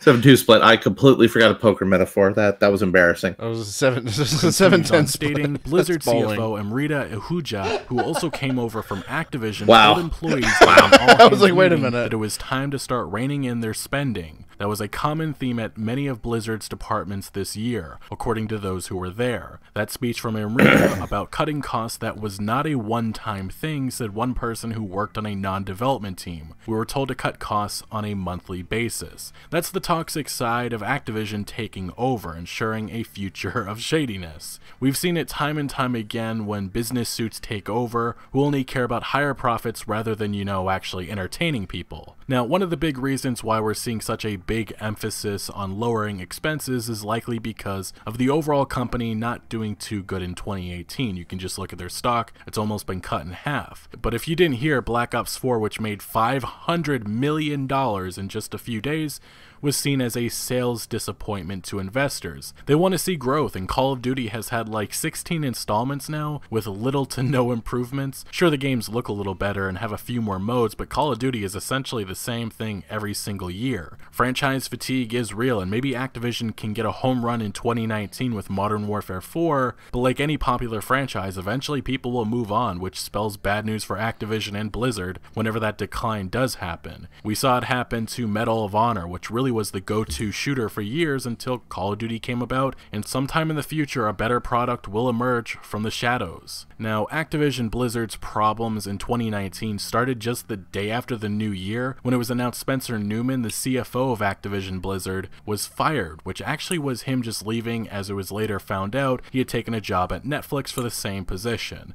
Netflix poached him. Then, just a few days later, it was announced that Blizzard Entertainment Chief Financial Officer Amrita Ahuja was leaving to join Jack Dorsey's online financial service Square Inc. So for whatever reason, executives are jumping ship right now. Then there was a massive incident that just happened recently in Overwatch when a girl gamer, Ellie, quickly shot up the game's leaderboards, and many believe the account to be fake or played by someone else. With some serious homework being done, some were able to figure that it may possibly be a male pro player named Punisher. Anyway, many games journalists claimed people were just being sexist because they couldn't see a girl gamer dominating like Ellie was. Then soon after, Ellie joined a pro team but left only days later, citing constant harassment, which gaming journalists had a field day with. But then a big update came when it was revealed, surprise, surprise, Ellie was actually played by a male pro player, Punisher.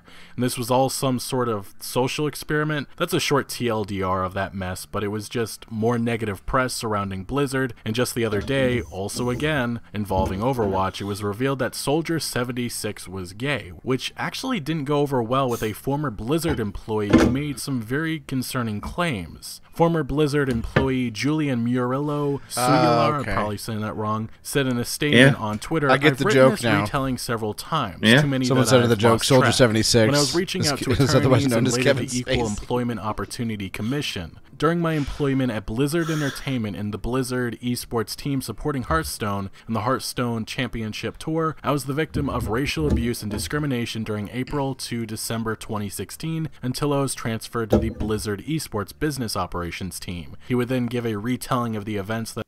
So it's so weird how these organizations that care so much about diversity and respecting women, why is it that they always tend to be places with lots of racism and misogyny and sexual and racial harassment? We keep seeing this recurring theme over and over again. And these people keep trusting the same people who abuse them. Well, why is that?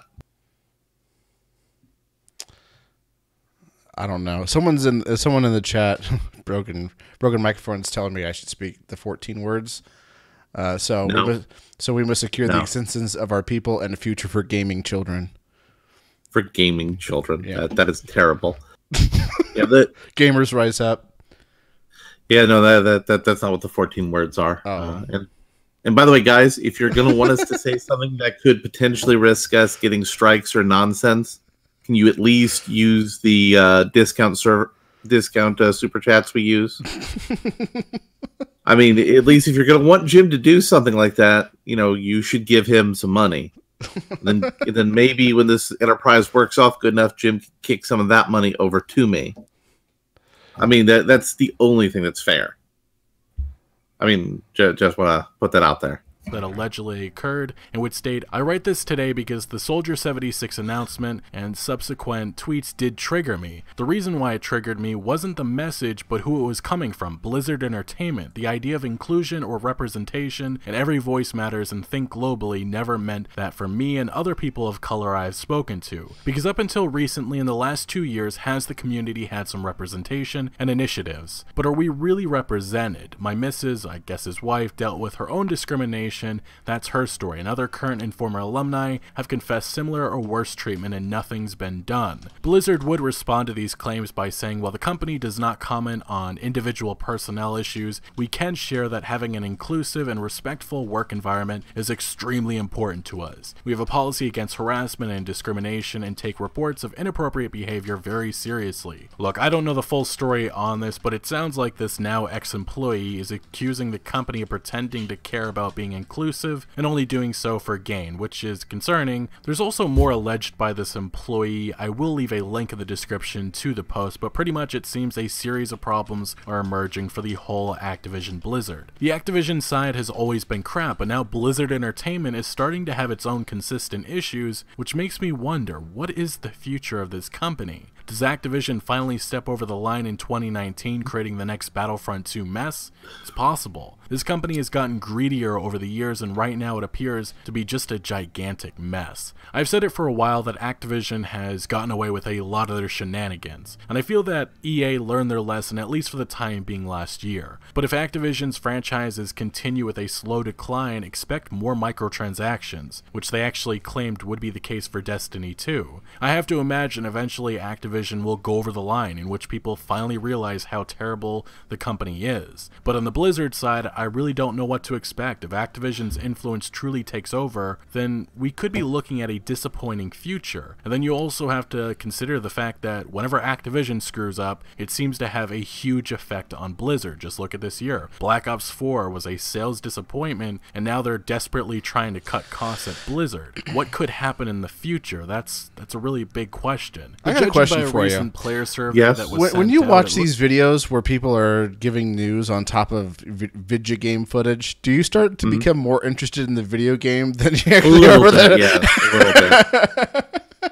bit. I totally spaced out for a bit. I was like, oh, what is that shield thing? What game are they playing? Looks like Blizzard may be looking at scaling back on Hearthstone next. And Mike Morhaime was actually serving in an advisory role since stepping down from CEO and president of Blizzard, but it's just been announced that will come to an end in April. Things have not been going well as of late. In 2019, well, it looks like it may be an even bigger chaotic mess. And as I discussed early on in this video, Bungie and Activision have just announced they're splitting up. This news comes via Kotaku's Jason Schreier, and as he includes in his article, they have a statement from Bungie who says, "We have enjoyed a successful 8-year run and would like to thank Activision for their partnership on Destiny. Looking ahead, we're excited to announce plans for Activision to transfer publishing rights for Destiny to Bungie. With our remarkable Destiny community, we are ready to publish on our own, while Activision will increase their focus on owned IP projects." So yes, Destiny, Bungie, they're getting the F away from Activision. It's for the best. Activision's greedy selves probably wanted to implement a lot more microtransactions, and based on the deal that Bungie had with Activision, I'm sure they had to pay a lot of money to get away from them. But honestly, this is not looking good for this whole company. Activision and Blizzard, Activision Blizzard, what a way to start this year off. Anyway, these are just my thoughts. What do you think? So yeah, there's that's what's going on with video games, and we're gonna go with some stories of harassment in video games to talk about one of the stars of the Pound Me Too movement, John Lasseter, who was the founder and creative director for Pixar. He was running Disney Animation, and there have been a few lawsuits and settlements. So he moved over to Skydance to help them set up a animation division. John Lasseter's contract with Skydance Media contains provisions that make the former Pixar animation chief financially responsible for any legal claims involving his sexual harassment, according to multiple insiders. The pact to bring Lasseter in as the head of the company's animation division is said to include ironclad provisions that require the executive to not only pay for legal issues arising from future misbehavior, but also indemnify Skydance from any past misdeeds that have not come to light in the due diligence process conducted by an outside law firm. One person familiar with the findings reported that Disney never settled any harassment claims against Lasseter during his more than 2-decade-long tenure at Pixar, nor did Lasseter personally settle any claims. In order to get the job at Skydance, Lasseter met with the outside legal team to address the allegations that he inappropriately touched or kissed former Pixar staffers. He was expected to give an exhaustive account of any behavior that was deemed unacceptable to the legal team, conducted interviews with more than 20 people, as they pieced together a report of Lasseter's behavior, according to knowledgeable insiders. In a letter to staff on Wednesday, Skydance Media CEO David Ellison and senior management of the company had evaluated the report thoroughly. While we would never minimize anyone's subjective views on behavior, we are confident after many substantive conversations with John, and as the investigation has affirmed that his mistakes have been recognized, we are certain that John has learned valuable lessons and is ready to prove his capabilities as a leader and a colleague, and has given his assurance that he will comport himself in a wholly professional manner. That is the expectation of every Skydance colleague and partner. If Lasseter is found to have fired to his lawyer, he will be fired. David has been clear with John about what is expected in terms of his behavior. Said an insider, if there's any daylight between them in terms of that, there will obviously be severe repercussions. So, this could be the future for #MeToo. Guys could be making their way back into the industry after buying a big insurance policy and paying for some lawyers. And he allegedly hugged and kissed and touched some models for a line of products, and they felt uncomfortable. And that led to him being put on a suspension by Disney and then pushed out the door from Disney Animation. Oof. So we're gonna add in a little bit of last minute content before we get into the meat of our main event discussion for the day. Jim saw Holmes and Watson on my recommendation that it was my worst movie of the year. Yeah. Okay, so when I went, I was planning on going because I was just like, oh, it's a full house. This is going to be great. Because you had told me, like, I went into the theater and everybody was in the theater for the same reason that I went into the theater to watch a terrible movie. And I was like, I don't think I'm going to be ready to be able to get to that particular showing. So I went to another showing, and it looked like it was just going to be me and one other person. And then a few other people ended up joining us. And they were all kind of into it for seeing a bad movie. Except for one party who genuinely enjoyed the movie. I don't see how, but they were laughing at, all the right points, like, apparently. And I'm using the term right points in quotation marks. So the story kind of goes along the lines of there's this character, I forget the bad guy's name. Moriarty. Moriarty. Although, we're not going to spoil the actual bad guy of the movie. Who cares? But, no one's going to see this piece of shit. Like so the actual bad guy, and if you care about spoilers for a terrible movie, the actual bad guy was Moriarty's daughter, who got a Moriarty lookalike who was an onanist. Yeah, he was a doppelganger. Yes, and the movie made a major effort to make fun of the concept of onanism. Now, I know what some of you in the chat may be thinking, what the heck is an onanist? That's what I'm thinking. An onanist is a biblical reference to masturbation, which arguably... Is this part of that whole joke? Because they spent 10 minutes talking about Victorian era references to masturbation? That is correct. And I was like, oh, this is supposed to be a joke. So Onan in the Old Testament was a dude who was given the obligation to fulfill his biblical duty and impregnate his dead brother's wife. And instead of doing that, he chose to spank it, and he got killed. Now, people in Victorian era considered onanism sinful because of that, of the spanking it. But the spanking it was not what was biblically sinful. He had an obligation under God to impregnate his dead brother's wife, and instead of doing that, he spilled his seed. It's like, no, you had an agreement. Your family and her family had an agreement, social contract. You were there, you signed it. You need to impregnate her. And God struck him down for violating that agreement. That was what was sinful, not the spilling of the seed. And people in the Victorian era thought being an onanist could lead to you being sick and possibly dying. And so he died doing what he loved. Yeah. Isn't that quaint? Yeah. So the humor in this movie was god-awful. The running gag of the movie was especially stupid. Considering that you know how the ending was going to play out to that particular joke, which was Holmes couldn't figure out what kind of hat he should wear or what kind of hat fit his character. We all know what the Sherlock Holmes hat looks like. So throughout the entire movie, he had various different hats, one of which was a fez that said "Make Scotland Great Again."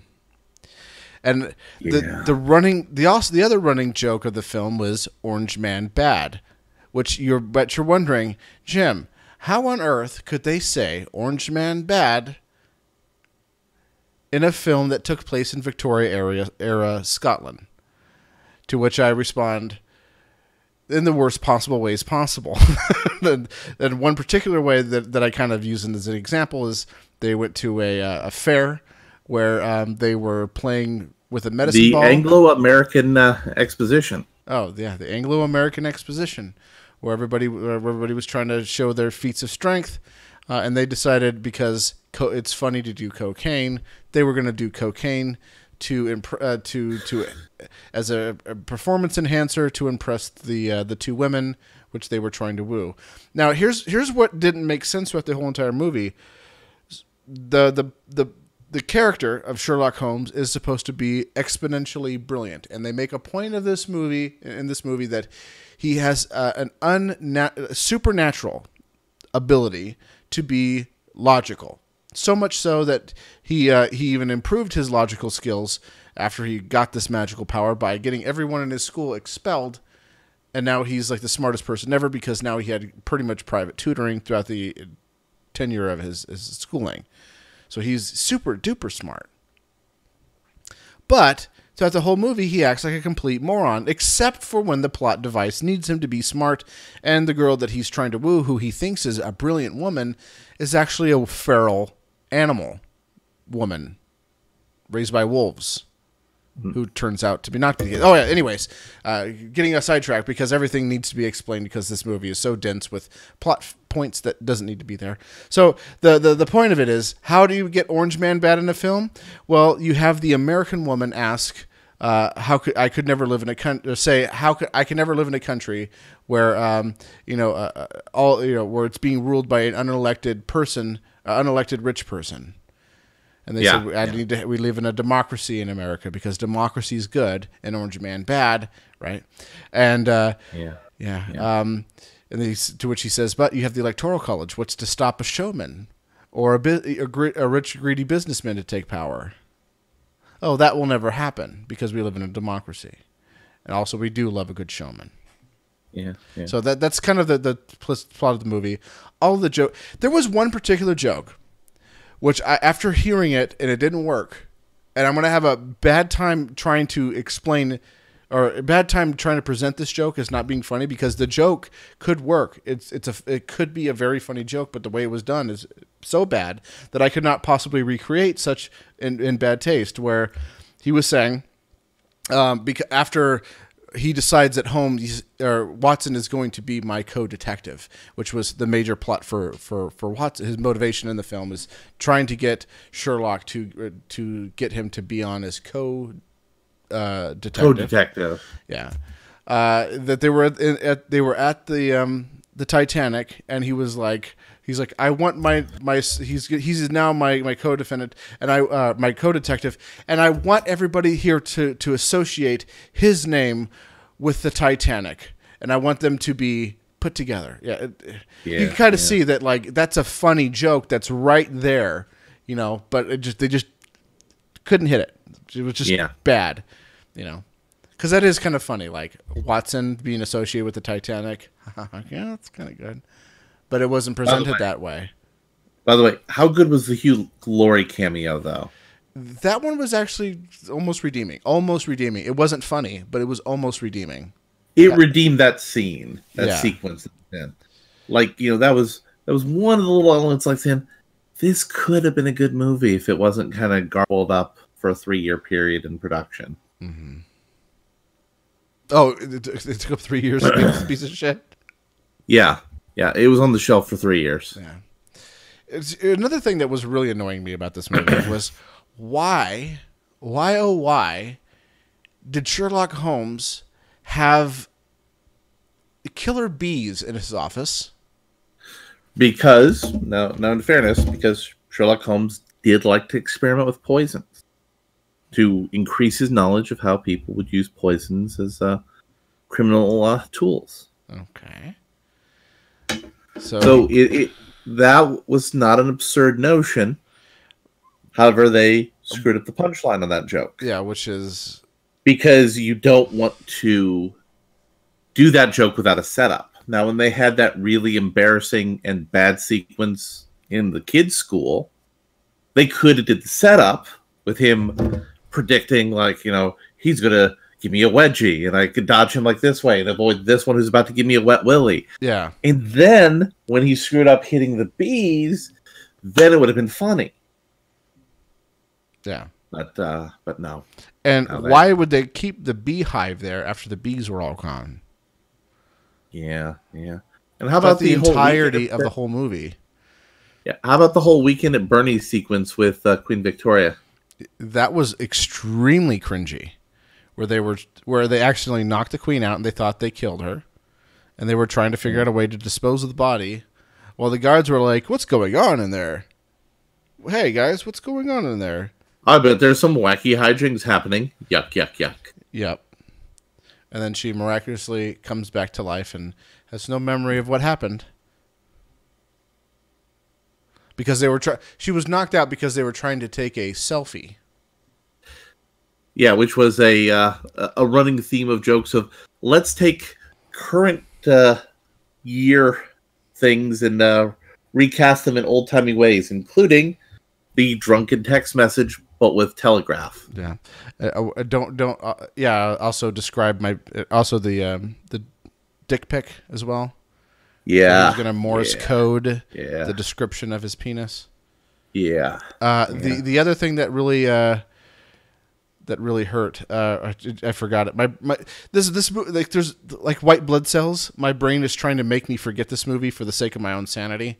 There was a lot of cringy moments in there that just didn't work. I think the one character I thought was interesting, which could have gone somewhere, was the Wayne Coyne character played by Steve Coogan. Yeah, who ended up just looking kind of like a steampunk Wayne Coyne, which Wayne Coyne already does look steampunk. Who lead singer of the Flaming Lips. That character was interesting. We could have done something interesting with that character. We also could have done something interesting with the WWE cameo that got thrown in. Yeah. But they didn't. They didn't. They didn't. So, yeah. Oh, no, I remember now. The other thing where they tried to shoehorn in a scene from Ghost where instead of, playing pottery, they were cleaning up a cake-covered cadaver. Corpse. And then they had sex. And it was definitely out of a scene of Ghost.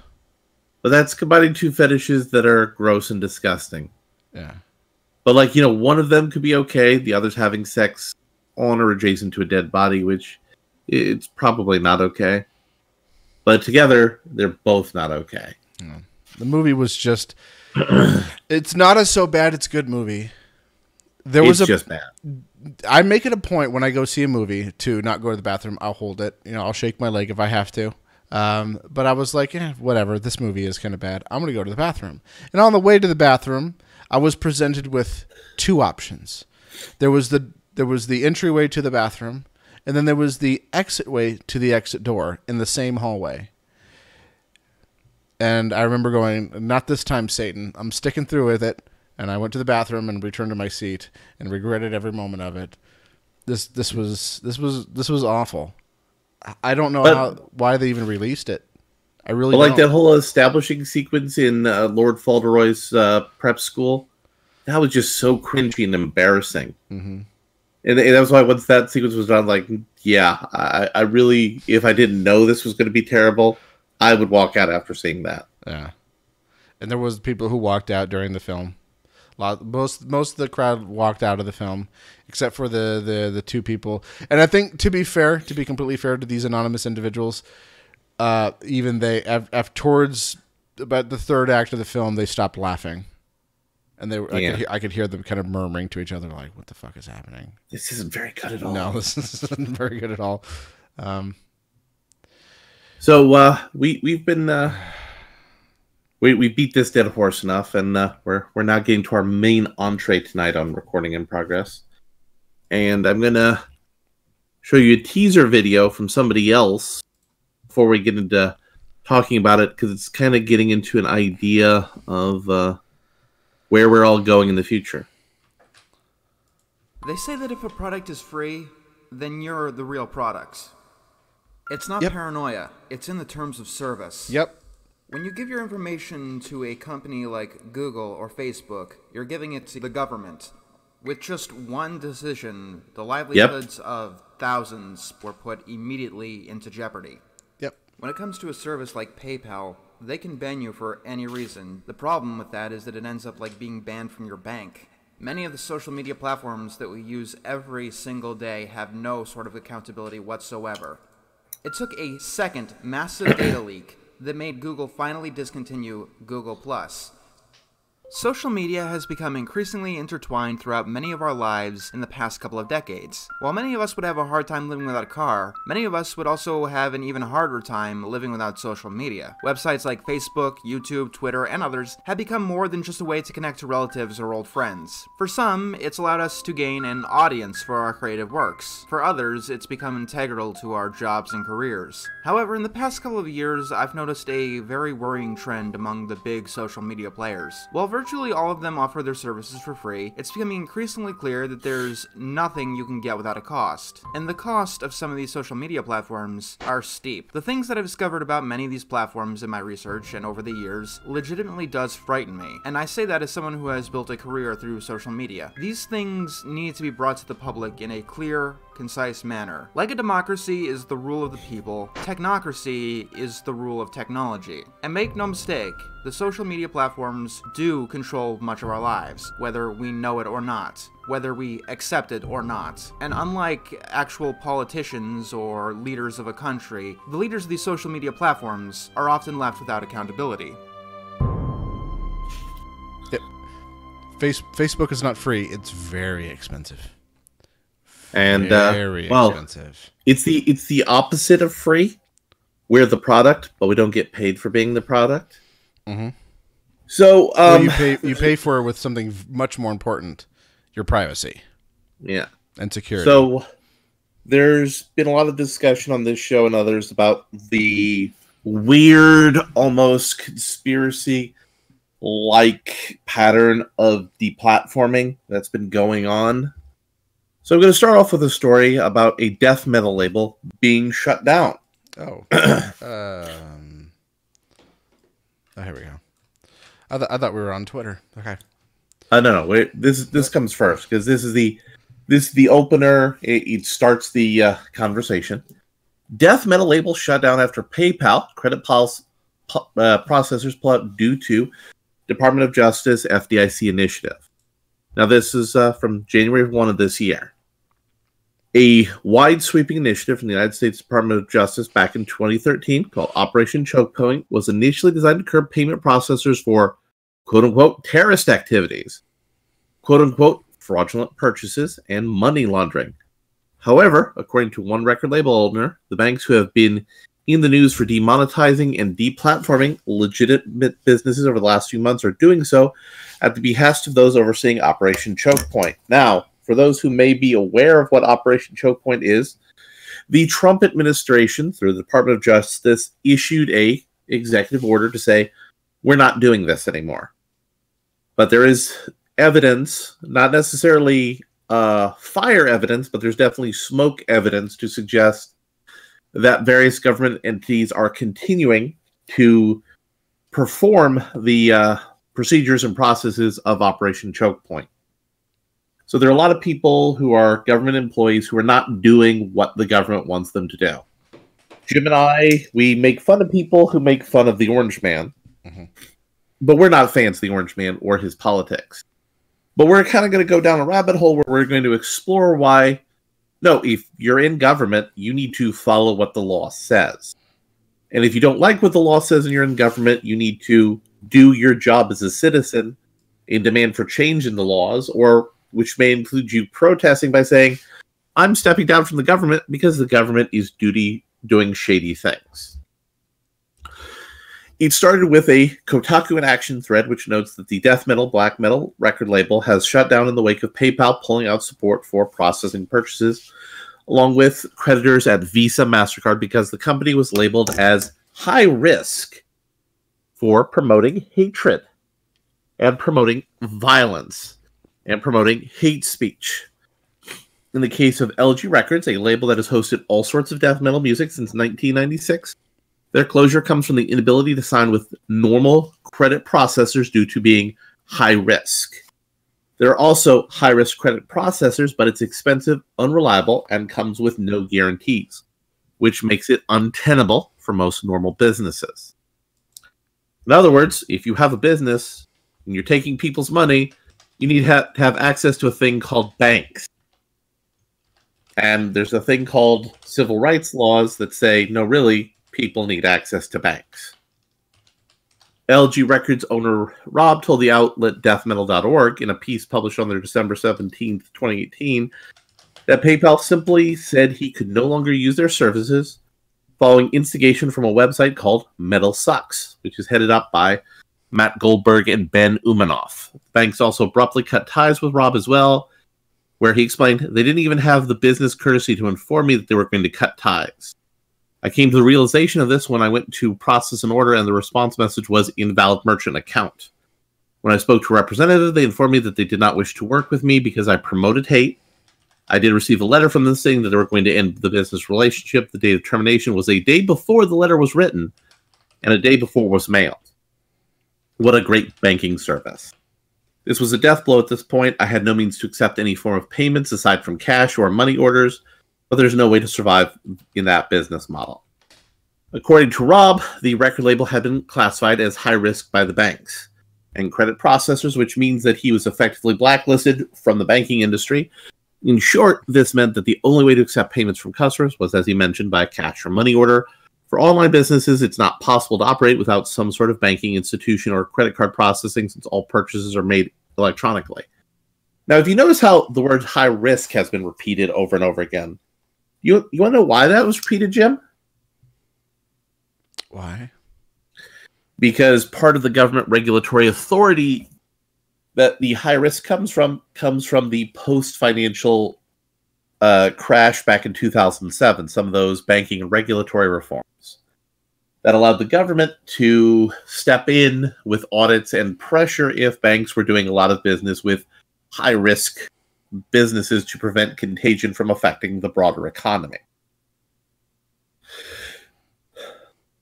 This also recently happened to Morbin Records, so there's two of these companies, as well as deathmetal.org, reported back on November 4th, 2018. PayPal informed Morbin Records that access to their PayPal account would be restricted due to content-related violations.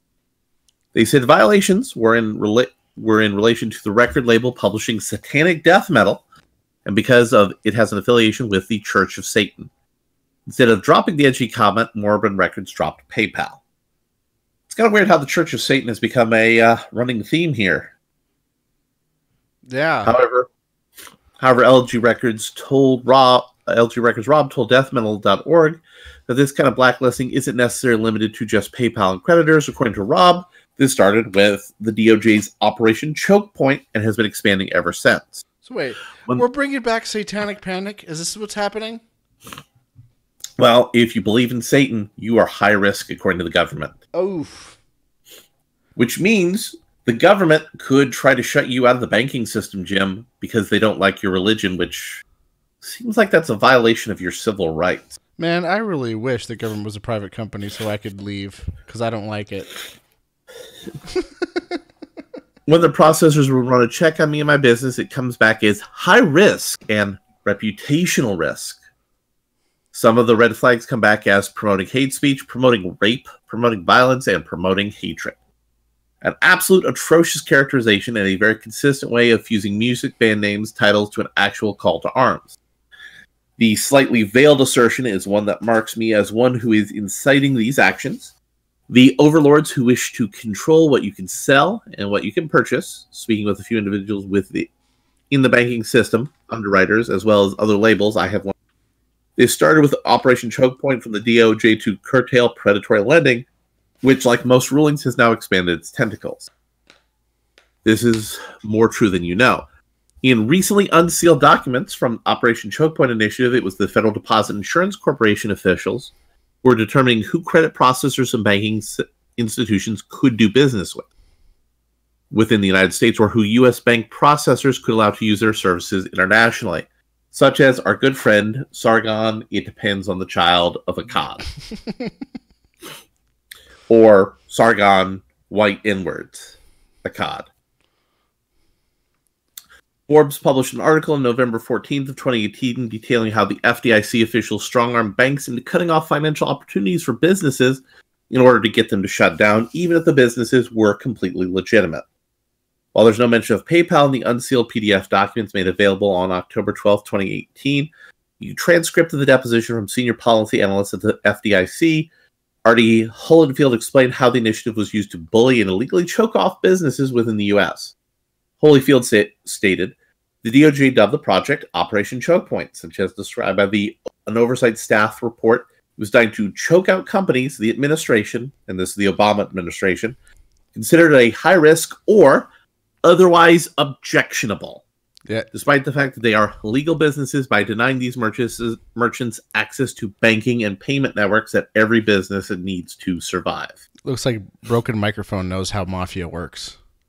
That is how Mafia works. That is, in fact, how Mafia works. Yep. According to page 16 within the document, FBI officials, including Margette Segatellian and Michael Bernardino, worked with the Federal Trade Commission and the Consumer Financial Protection Bureau, which was put out there to protect you and certainly not to prevent you from having access to the financial system, on spearheading the idea of protecting consumers via lending cutoffs that would eventually become Operation Chokepoint. However, if the FTC, the Federal Trade Commission, is directly involved with the initiative, then it may impede the efforts for attorney Leor Lessel, who is filing a formal complaint with the FTC regarding PayPal and Patreon or antitrust violations. So the antitrust violations of Patreon and PayPal may be a direct result of government policy. On an upside, Republican Representative Blaine Lukemeyer has been at the forefront of trying to get the lasting effects of Operation Chokepoint shut down. In an American Banker opinion piece published on October 24th, 2018, Lukemeyer pointed out to an example of the FDIC putting pressure on a bank to shut down a legitimate business. In one example of blatant intimidation, a bank terminated its relationship with a legal business after threats from the FDIC. The bank eventually surrendered to pressure. When the bank was notified the FDIC of their decision, they admitted that a risk assessment showed the business posed no significant risk to the financial institution, including financial reputation and legal risk, yet still terminated the banking relationship. For years, the Office of the Comptroller of the Currency officials have continually denied any wrongdoing, yet in the newly unsealed documents, we see proof of a conscious decision to work in conjunction with the FDIC against payday lenders. These lenders were specifically targeted not based on evidence of wrongdoing, but based on personal beliefs of a decision to strongly suggest the banks re-evaluate their payday lending policy. So, have you ever used a payday lending service, Jim? No, I'm not an idiot. Here's something. It could be useful for people who are really in a bind, but don't. If you can't, don't. Here's a common reason people use payday lending service. Payday lending services will often be the cheapest services for cashing checks. In some respects, they will even be cheaper than banks cashing checks by depositing them into your own bank account. How so? As in, they'll charge you less money. Because usually the my banks just let me do it, but then They I charge use you credit a- unions. No. No, They charge you a I use monthly fee. I use a credit union, and all they do is they just say, give us $25. We're going to hold on to it for the duration of your account. Yeah, but for banks, not credit unions, they'll charge you monthly fees. They'll hold checks over a certain amount. They'll do a whole lot of other things. So it actually ends up working out not only cheaper, but people are getting their money fast. There are abuses in the payday lending system, but instead of, fixing those, we just need to use how Mafia works tactics to shut those businesses down. Yeah. This would help explain why the credit card companies and even PayPal have been so mum about the reason behind so many of these bans, since credit companies and banks are not supposed to point the finger back at the DOJ or the FDIC for these bans. Especially since I seem to recall something in the Constitution that says Congress shall make no law. Let me read that again. Congress shall make no law respecting the establishment of religion or prohibiting the free exercise thereof, or abridging the freedom of speech or of the press or of the right of the people to peaceably assemble and to petition their government for a redress of grievances. Yeah. See, I knew that, and that's the reason why I knew that is because I used to be a Constitution licker. I used to have a pocket Constitution in my back pocket at all times, which now I consider akin to a dog holding its own leash in its mouth.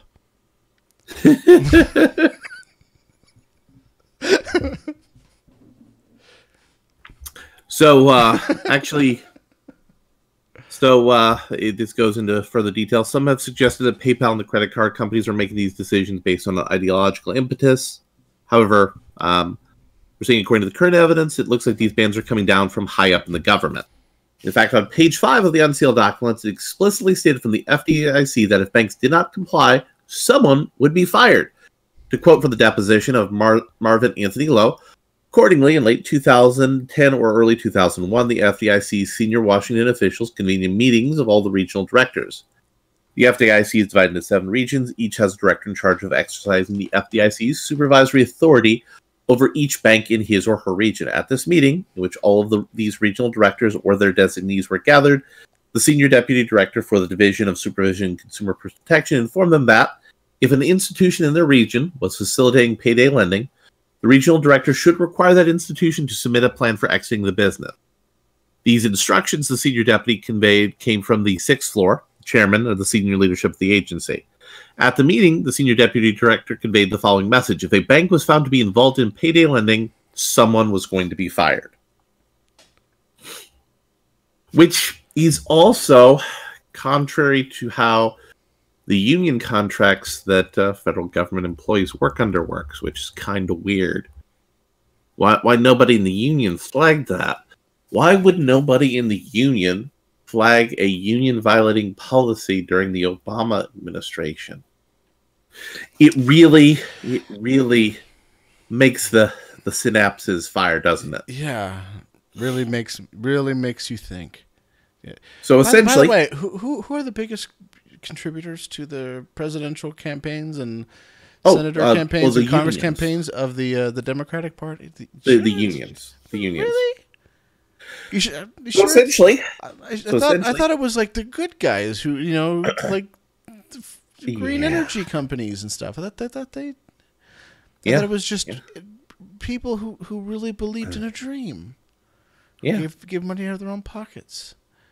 So essentially, PayPal bans, the Patreon bans, and the credit card bans and the banking bans are all being passed down from the FDIC. And if the lenders, the creditors, or the banks don't comply, someone is going to be fired. All of Operation Chokepoint's activities were supposed to end back in August of 2017 after a letter was sent out by Bob Goodlate, the then chairman of the Judiciary Committee in the House of Representatives, which stated that the investigations relating to the operations are now over and that those initiatives should not be undertaken again. However, not all the operations cease. As has been pointed out into a piece by The Hill, the actual regulatory enforcement has come to an end via legislation. It would have to come to an end by legislation. So good. There's this video that says that MasterCard is the final boss. What was that? there's a video that's linked in this thing called MasterCard is the final boss, right? Yes. Okay. Yes. So MasterCard being the final boss, I don't know if that's necessarily true. I've been playing this wonderful. Hear me out though. I've been playing this wonderful game called Smash Brothers Ultimate. Have you been familiarized? I have. Okay. I'm familiar with it. Are you familiar with the adventure mode? With like a storyline, yes, sort of. ish. Okay. So the basic storyline of this, hear me out because it's important to the parallel, and it's really short. The story of Smash Bros. You can't really have a really deep, complex meaning going on in Smash Brothers, right? So the idea is like there's this golem who comes into the Smash world and just rounds up everybody and brainwashes them to be like their little puppets, and then they fight you, right? And if you defeat them, then you basically earn that character, and then that character is now playable for you to play in all the other parts of the game. You have to earn that. First, you start out with Kirby, and then you get more along the way. But after you defeat the golem, it turns out there's it basically opens up a rift where another nasty golem, which is the black golem, kind of takes over. And now you have to not only defeat the other golem again, but you have to defeat both of them because they basically they're basically working against each other, but at the same time with each other. So is MasterCard the final boss in this particular thing? Yes, but it is one. There is another one, and that is the tech giants. Yep. So the tech giants are making decisions with the financial industry, but this may all be pushed by the government. So I'm going to give you an example of one of the people who's been deemed not advertiser friendly. I ran across this on my Twitter feed. It says, "Could someone at YouTube explain to me why my video critical of a woman who encourages the critically ill to drink poison, hydrogen peroxide, is deemed not advertiser friendly, but her original video where, among other things, she tells people how to concentrate hydrogen peroxide, which makes it more poisonous, is okay?" Yeah. So Miles Powers, for those of you who don't know, highly recommend that YouTube channel. It's fucking amazing. He recently did a series about Alex Jones' gay frogs and the science behind whether or not that's true or not. Highly recommend that. He does a lot of conspiracy theories, pseudoscience kind of debunking type stuff. You know, back in the day, what the skeptic community used to do, he still does. Actually skeptical. Yeah. He still does, and it's really good. But he's a chemist by profession. Yeah. So a guy on Twitter. Miles Power. I keep saying his name wrong, and he gets offended when you do that. Sorry, Miles Power, not Powers. So there's a guy named Nick Mon who on Twitter, and that's the moment feed on Twitter. He kind of started putting together the pieces on this, and I actually pointed him towards Operation Chokepoint. And let's see here, find some of the good things here. Talked about the death metal one. So the attack on death metal music strangely started in August 2017, right after the Charlottesville incident. It also happened after Congress said to the government, federal executive branch, hey, you should stop doing that. That's not, constitutional or right.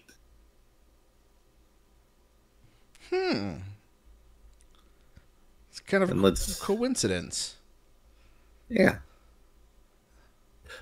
I'm sure there's no connection.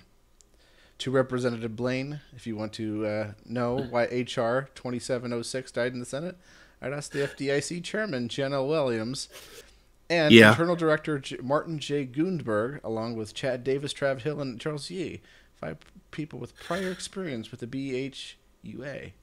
So here is here's in the moment one, there's a post that has a breakdown of some of the allegations that came out in the lawsuit.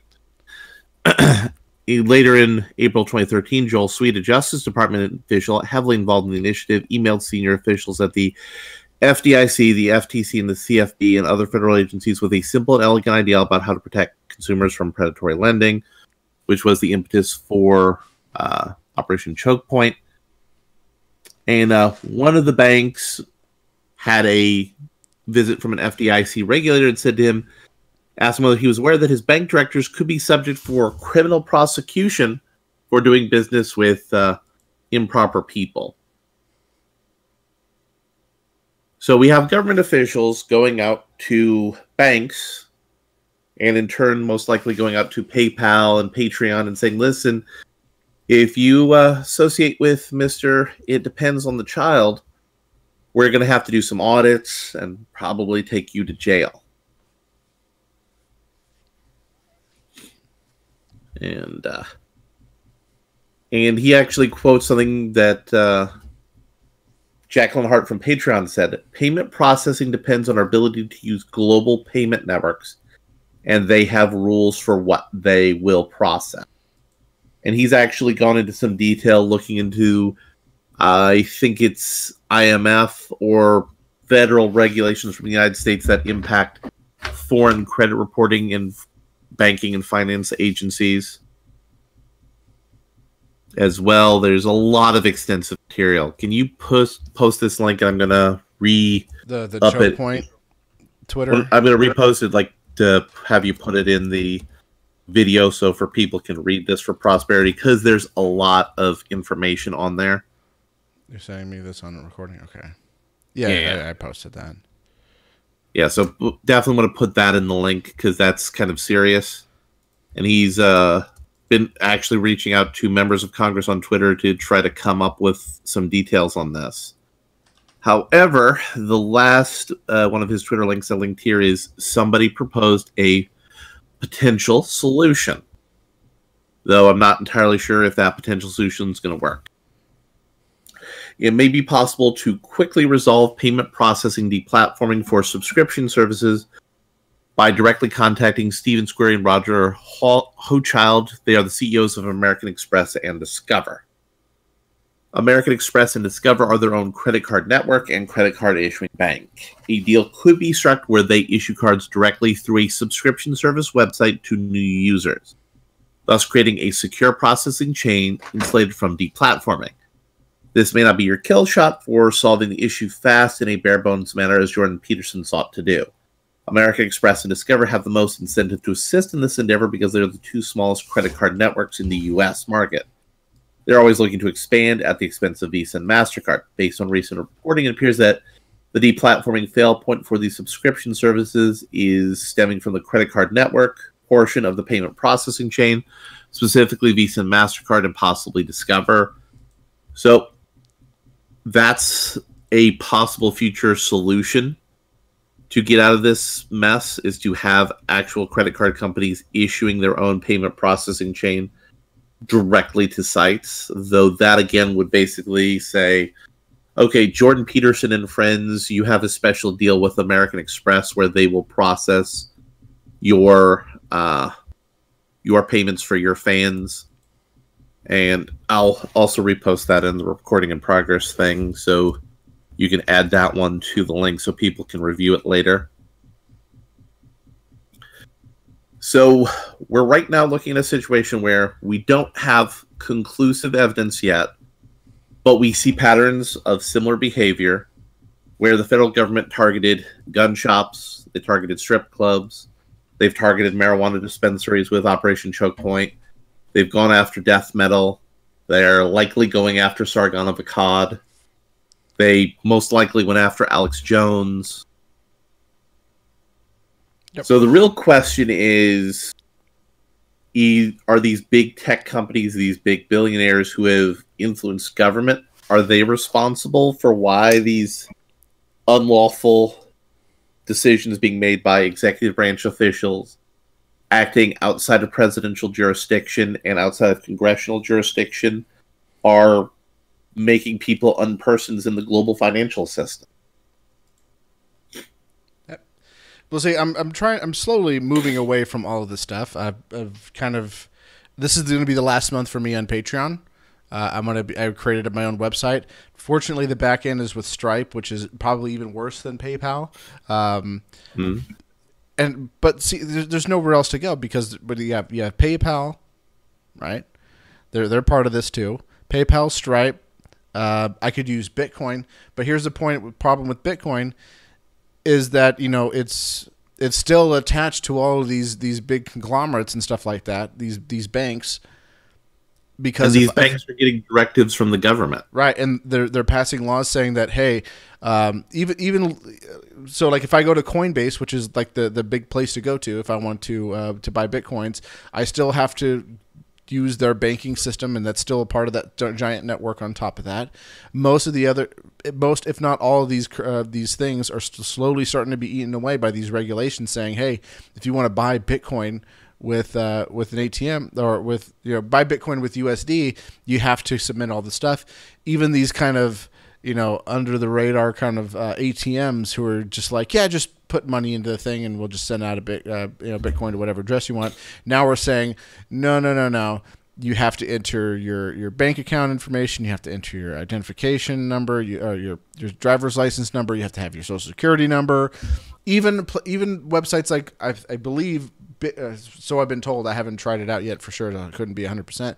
But I'm told that even Local Bitcoin, which is a service that says, hey, here's just a listing of people who have Bitcoins for sale. Hey, here's a list of people who want to buy Bitcoins. Figure it out yourself, is now starting to cramp down and say, no. To join the site, you have to put your information in, put your numbers in, blah, blah, blah. And you have to let us know who you're connecting to. Or Jim, regulates it. So, Jim, what is the only solution for somebody if the government is manipulating the financial system and preventing them from having a financial life? What is, I'm going to use the phrasing not ironically, what is the final solution to this sort of problem? It's political violence. I believe The Onion was pimping a book about the solution. Yeah. That's probably out of the realms. Definitely not advocating that. I don't know. I mean, the only thing that I could imagine is to send physical gold. Are we having to go back to this again? You can't send physical gold though, because that would make you again suspicious activity, and you're then avoiding federal regulations. Thus, that could be crime. And thus, they'll investigate you. The only solution, if this path keeps happening without somebody in Congress stepping in to fix this, is there's going to be an uprising. Because if people can't live the way they choose to live and can't access capital markets, people are going to rise up. Oh, no. And Sargon will be the one saying, yes, I told you, gamers rise up. We're going to change the world. Here's an AK-47. Let's do it. I mean, I'm being a little hyperbolic with this, but the merger of this pop culture political war with actual political war, it's coming if we don't stop this. Yeah. The people who are saying they're part of Dumbledore's army are people out there who are saying, ooh, these evil hate mongers, we need to put a stop to them listening to their death metal music. We need to put a stop to that. So we're just going to shut down those music. I mean, sure, artistic freedom is supposed to be important to us, but it's only if it's art that we appreciate. Yeah. There's going to have to be a brand new financial system that needs to be created, which, unfortunately, if we're living in the United States and we have legal tender laws, that's going to be really hard to do. But if you have Bitcoin, if you're going to have Bitcoin services, that's going to be really hard to do because, as I've stated before, all that stuff's still connected to those same industries. Yep. Jeez. And these policies... Broken. Stop trying to get me banned from YouTube. But these policies were started in the Bush administration, intensified in the Obama administration, and the Trump administration has tried to put a stop to it, but it's still going. Because the people who are saying, hey, we're following the example of Harry Potter. That's the timeline we live in right now. Oh, I'm sorry, you cut out. Were you saying that, like, what we should do is shit in pots and then use magic to make that shit disappear? Is that what you're saying? Well, I think that's what the people who are trying to prevent us from accessing the financial system want us to do. No. I mean, I think that's the metaphor calling back on that earlier article. Gamers rise up. Gamers rise up, I guess. Yeah, I've never. Oh god, damn it! And by the way, when Jim and I came up with this podcast, I told him we're not going to get into politics most of the time, but this is kind of so important, and it's tied into so many stories on internet drama we've talked about. You can't avoid it. You can't. Yeah, we kind of avoid had to delve in on this one. Yeah. And actually, I think at some point later, Jim, if we could actually just clip this part of the video up and post that, that might be a good idea. Yeah. And by the way, I want to spend a little bit more time. I know I asked Brian Sovereign this a while ago, and I really need to dig through it before I leave Patreon, because then I won't have access to all those Patreon content that he uploaded. But he ended up actually linking me to several devices for setting up like mesh networks that you can create. It's kind of the same ones that they use in China to kind of do things underground. Maybe I should start looking into that and start working on getting people to start adapting it. But the problem is, if you're going to have a mesh network like that, you really have to have a local kind of network to kind of build upon. Otherwise, it's just kind of falling apart. And I only know a handful of libertarians here. Maybe I should start reaching out to the LP in Nevada and saying like, hey, this is something we really need to do now. We need to do some things. Yeah, we need to do some things. Get everybody who's in the LP of Nevada to stop, the dick waving about anarchy or minarchy, at every single stupid meeting, and start working on building some sort of mesh network, because this is not good. This is how mafia needs to work now. It's not how it works, but this is how it needs to work. And one solution is definitely not subscribe to any kind of quote unquote mesh network that puts all of your information on a blockchain. That's a stupid idea. Anyone who offers that idea is stupid. And you need to tell them they're stupid to their stupid face. Don't put it on a blockchain. Holy shit, that's a stupid idea. You mean put it on a blockchain so everybody on the chain can access it? Well, you can have private. There's like blockchains that are privacy centric, like Zcash, which uses like ZK Snarks technology, and then you have like the Coinbase, crypto note. I think it's called crypto note based like Monero and Dash. But the problem is, if someone somehow gets access to your private key, then they have access to every single thing you did on the internet, which is stupid. And there's plenty of ways to do it, either straight up hacking your computer, or as we like to call it, rubber hose hacking, where someone actually physically comes to your house and beats the shit out of you until you give them that key. Yeah. So that's our content for this week. Yeah, we kind of went heavy at the end of this show, and we and by we I mean everybody needs to figure out a plan on how to get through this. And first on the plan is we need to go to our Congress and say, no, really, this needs to stop. Yeah. I don't care if there may be evil terrorists out there, or I don't care if there's this or that or the other thing. There needs to be some sort of oversight so people aren't using governmental policies that may have a reasonable motivation to deplatform people and prevent people from earning a living, and to prevent people from expressing their ideas on the internet. Even people in other countries. Yep. So that's it for recording in progress tonight. Click the like and subscribe button. Hit the bell icon. Join the Patreon while we still have one. You're gonna still run that one. I'm. Well, no. I like once I know that there's a better alternative, I'm gonna migrate too. There really is none. I mean, like, unless you want to build one yourself, which is what I'm doing, but it's slow. And for the first bit of it, it's going to be like an honor system type thing where I'm just going to be releasing my Patreon only content up publicly, and then saying like, hey, this is a Patreon funded thing. Just pay me $1 a month and we're good. Yeah. But I mean, eventually we're gonna have to do something else. We're gonna have to do something else. Like, once we get to that point, we're gonna